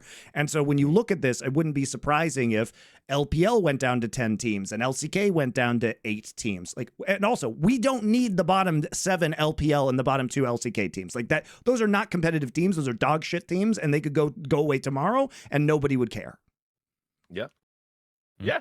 Yeah. I mean, it's a spot on assessment. This is like the totality of what's going on is interesting, because we're entering into a phase of an esports life cycle, this one being League of Legends, which is wholly uncharted territory. Like, what happens when a game is kind of shitty and it's past, way past its best, but it has this huge like esports product attached to it, which also is in a kind of terminal decline. What happens to fan retention? Like, where do we end up? And this is the thing. None of us have gone this far before with something like this. We're like, literally, we're out. This is the pioneering aspect of what they're doing, and I don't mean that in a positive light. I mean, like, literally, we're on the part of the map that says here be dragons. Like, we do not fucking know where this goes and whether any of these decisions are going to be right. I mean, the one thing I will say, while I don't think Riot Games make very good decisions for their esports product, and very often the fans are 5 years ahead of where they need to be, which is a damning indictment of their executive body, what I will say is, fair enough, you're out here, and none of us could. There's no blueprint to follow for where you're trying to go. Nobody's done it before. This is as far into the story as we've made it. So, maybe this all turns out to be good for the region. Maybe it leads to a new era of North American League of Legends. Maybe the viewership goes up and the broadcast slop that they serve up now in lieu of like analysis and in entertainment, where it's just literal fan service. Maybe everybody loves that. Maybe this is the right way to go for them. I'm not so sure. But as I said, the one thing I can't criticize Riot for is there's no one to copy. There's no answer to the question that you can definitively point to here. And to add to your point, I think it's the first time that a video game publishing company has to cater for 40 plus. Mm-hmm. Right? I think that's one of the major changes. Is like I started watching League of Legends, right? I was like early 20s. Mm-hmm. No, I'm like late 30s. I'm gonna hit 40 in a few years. I think viewers are becoming parents. There is a generational gap to happen, right? There is plenty of parameters that are never heard of, because I think the millennials as the first massive gaming generation, first online generation. Our behavior and habits are obviously moving away from standing and watching a league while playing TFT on another screen. And so I would say, to the credit of Riot, or to their excuse, it is a very complex problem that they're tackling. And I don't think that consolidation and narrowing of the general cost of running an esports is a bad thing. It looks pretty good to me in terms of economics.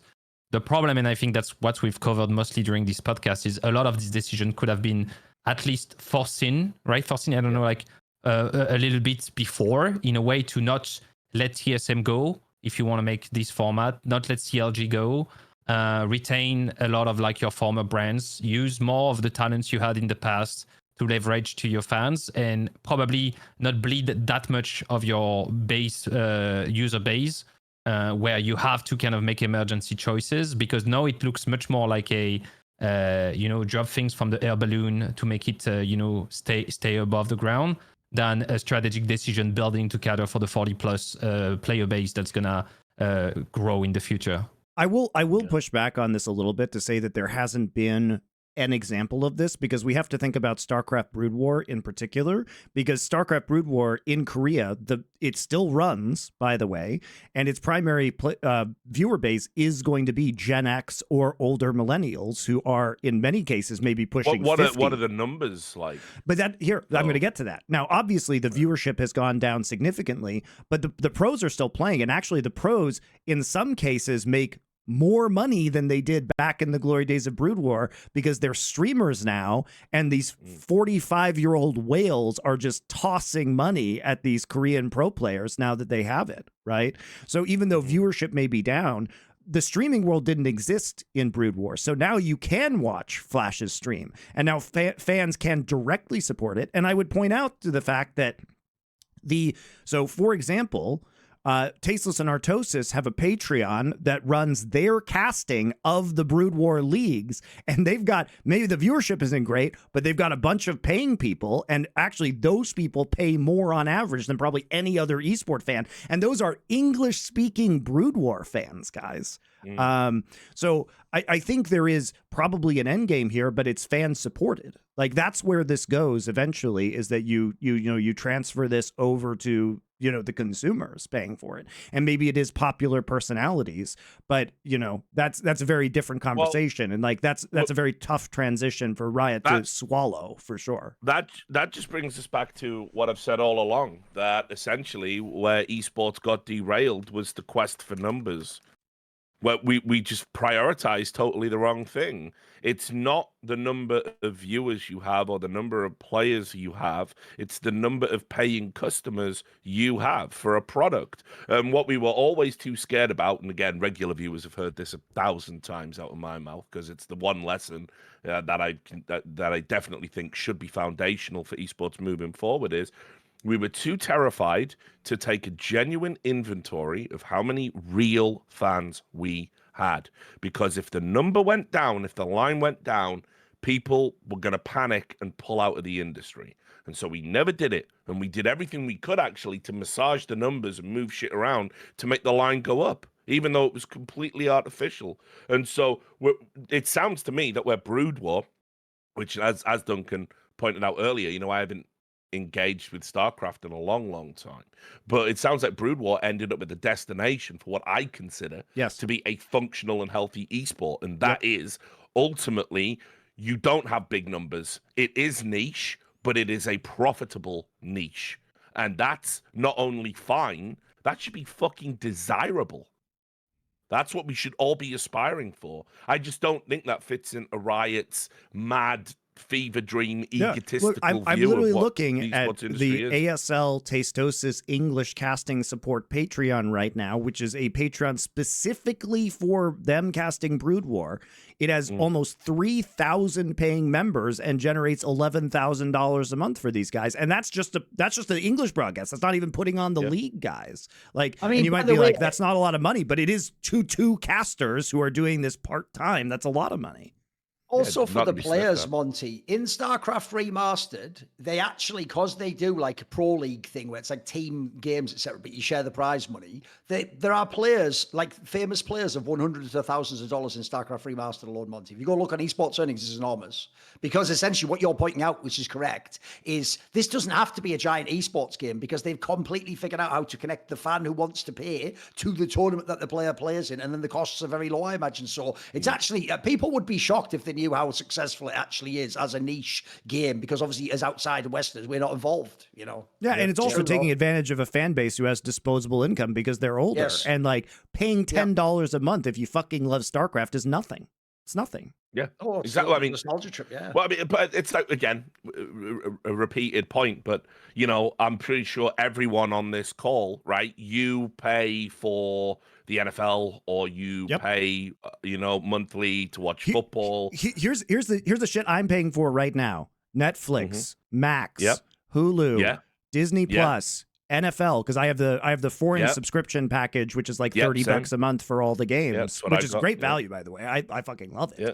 I hate the fact that it folded in with DAZN for UK people, but it folded in for everybody for that. Oh, it did, right? But honestly, the stream consistency and quality has actually been better on that service than it was previously. I will say, yeah, the quality's been good. The curation kind of sucks a little bit, but it's just been good. I mean, it is annoying to find the game, but once I find it, like the actual experience of watching it has less buffering, latency issues. So anyway, I've got a UFC one as well. Yeah, I have Arrow Video for all the fucking. I have Criterion Channel as well for like art house films. I have Criterion Channel.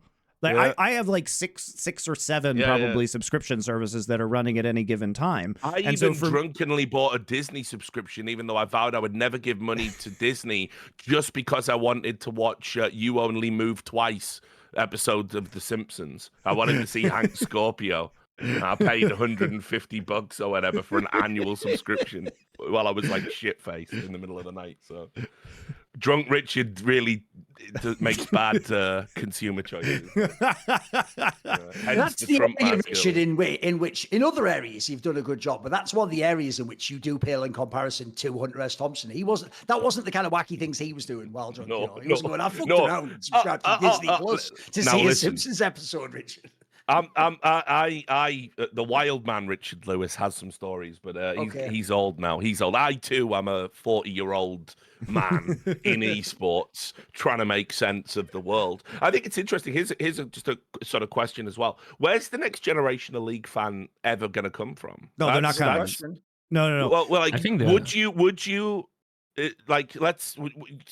When they're old enough, would you sit your kids down and say, like, watch this? No, they're not going to care, dude, because MOBA is going to be a dead genre. You know what I mean? It's just not cool. I mean, Richard, I can literally tell you this. I've said this on other shows, but like I did some work for Play Versus, and I would go to high schools and I would talk to them, and there would be high schools of 4,000 kids who couldn't put together 5 League of Legends players of any rank for a team. Okay, they're not. So just the kids are not playing. I would hang around high schools. No, I didn't say that. You're on a list, Monty. You're on a list. Hey, kid, I didn't say that. Hey, kid, want to play League of Legends? Yeah. God, we got Nautilus. Well, I don't even know any of the heroes anymore. But my point is like you couldn't even put together 5 Iron players to form a high school team at this point in time. And so I could just tell you, in America, nobody is playing. And even in Korea, people have said the number of players who are like the next generation of pros, like the current 12 to 14-year-olds, they don't exist. So that's a great question. Where are they coming from? Well, don't not to mention as well, obviously the legal changes to being able to play PC games in China as well. That's huge. Curfew and all that shit. Yeah, sure.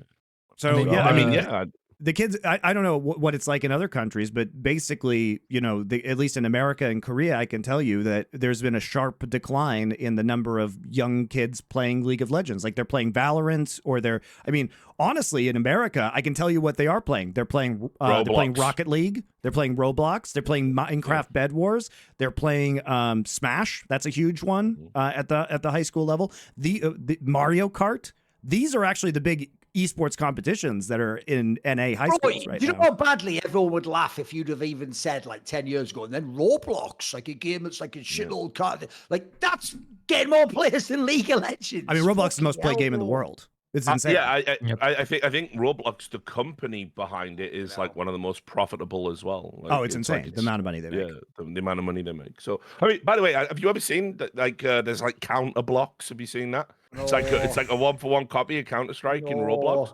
Dude, Never seen any of this. I was doing this. I did a stream where I was like, it was after one of our shows, and I did a stream after, and it was like we was looking at all of the more obscure esports that I might want to put my time into.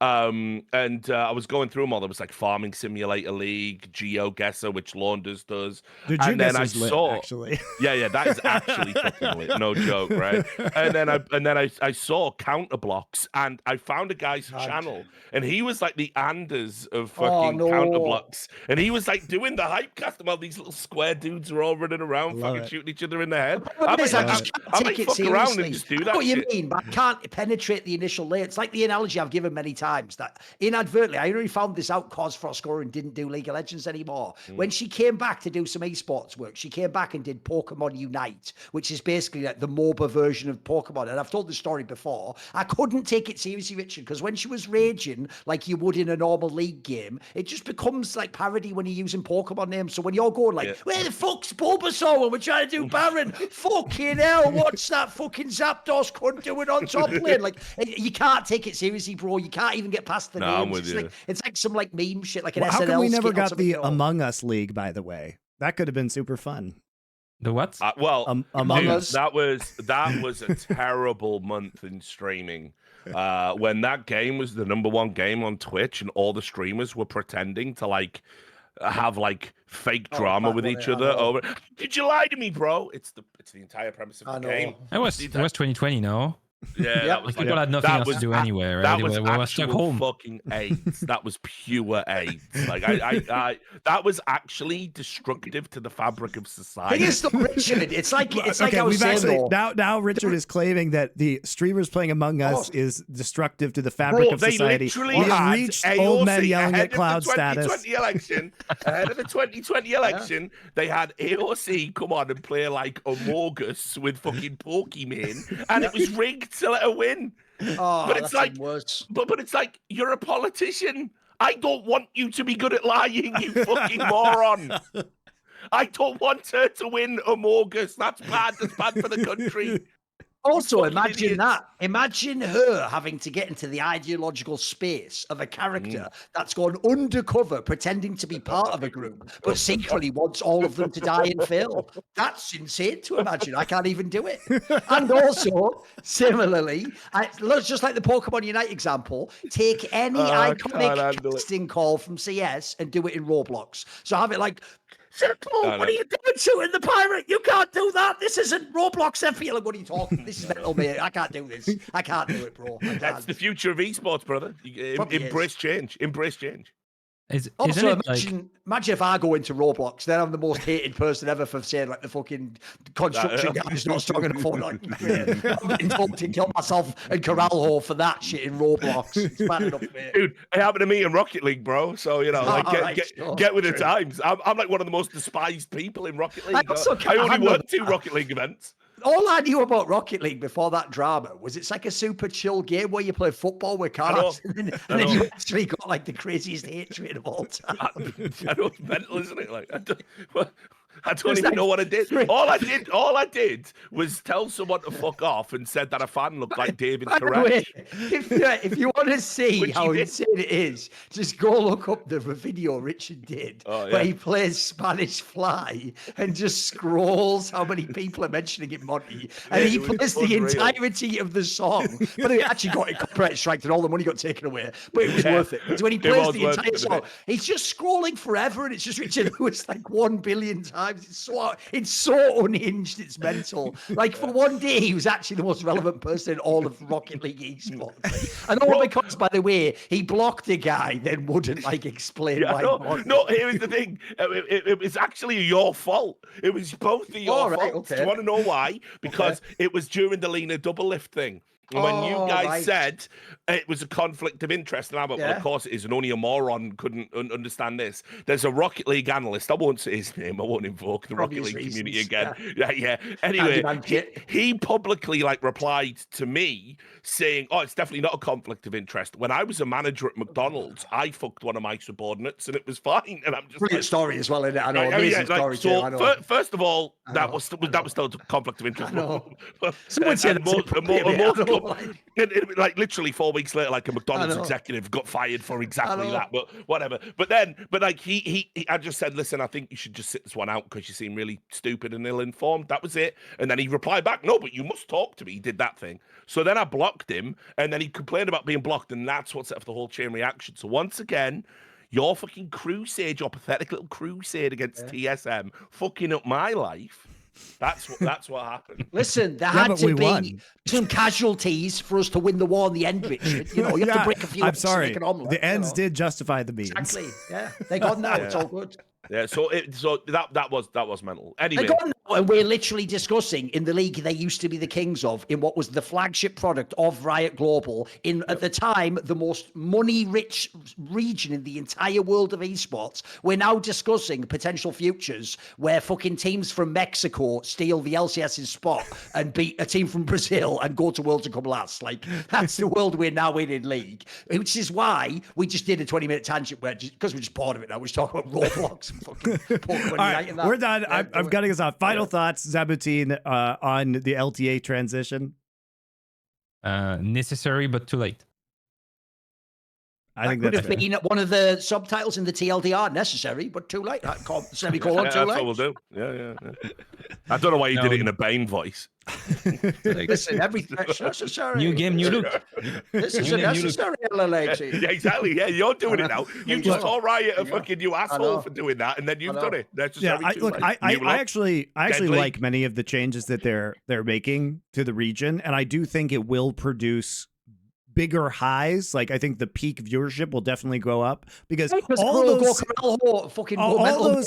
CBLOL fans who claim that they're not going to watch this, the instant the #1 Brazilian team hits the #1 North American team to qualify for Worlds, they're all going to be there corral-hoing. They're all lying. They're all going to watch. Everybody's going to watch that. It's going to be a huge match.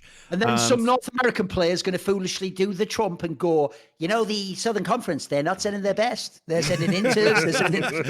That would be the edgiest death segment of all time if one of the analysts.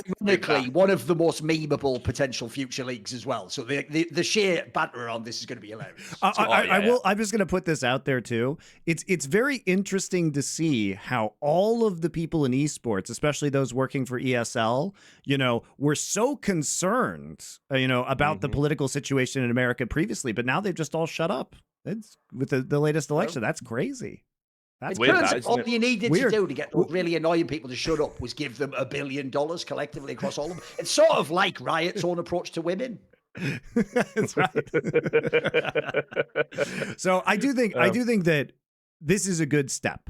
I do think this is a good step. I do think that we could have done this from the beginning. I do think it's too late. I do think that this is band-aiding problems that Riot created for themselves. By the way, if we could have done this even 2 or 3 years ago, maybe there is a chance to save things. Maybe you could pivot at that point, Yeah.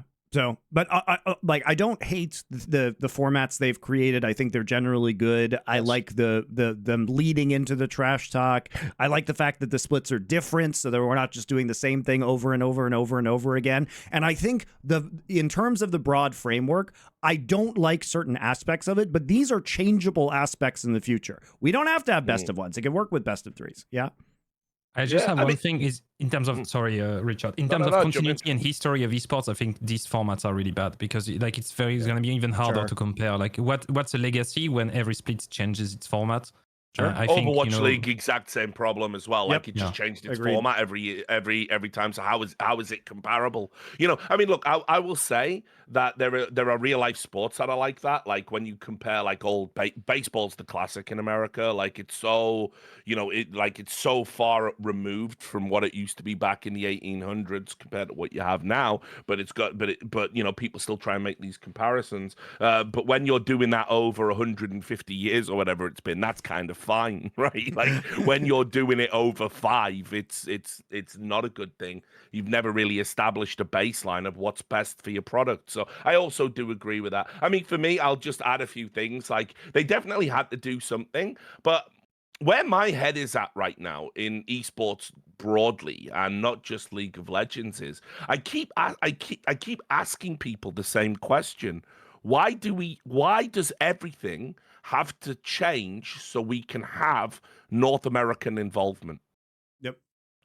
Like, why do we need Americans? Like, a genuine question. We're a global sport. We've got China. We've got South Korea. We've got all of Europe. We've got South America emerging. We're having the same conversation in Counter-Strike right now. And I feel like everyone's like, oh, we must save the North American scene. We must bring back because American it brings the most Counter-Strike money somewhere. per viewer is the answer to that question. Yeah, exactly. But, well, listen, turns out the viewers aren't fucking spending any. The Americans aren't buying anything. All these rich Americans that we're pandering to. So let's just have good games and leave the Americans out of it. I mean, that's like, I know that sounds outrageous on its face, but that's kind of where I'm at mentally. I'm getting kind of worn down by all these executive decisions being taken at esports products to accommodate people that have had the most opportunity historically. Like, let's be clear, we've already alluded to it with the 100 Thieves thing. They have pissed that money away. Hundreds, billions. It's insane. And they built nothing. And not only did they build nothing, they somehow couldn't even get like good players, good teams. They couldn't even have sustained success. Where honestly, surely the easiest thing to do in esports, if you've got unlimited spending power, is just buy a winning team. Like, I don't understand how you could fail to do that. And yet every single American team owner has done that and done it to the detriment of every other region, while everyone in like Europe and China and South Korea are like either doing it by min-maxing or good scouting or hard work, you know, all of these things that America are like, let's just make it rain, and they do nothing. And then it's like the fruits of the bitter fruit of their harvest of ineptitude and high spending is, can we change the league so we can still have some relevance on this? Like, nah, fuck off, actually. I'm like sort of done with it. I am sort of done with leagues changing to accommodate wasteful Americans, you know? Sorry. It's fair. You know, it's just kind of, I don't know, by the way, if that's like a take that a lot of people feel and just don't say, or if I'm just way off. But I genuinely feel that way. I think, look, if you can't succeed in this environment, then you just don't succeed. I'm about that, like meritocracies.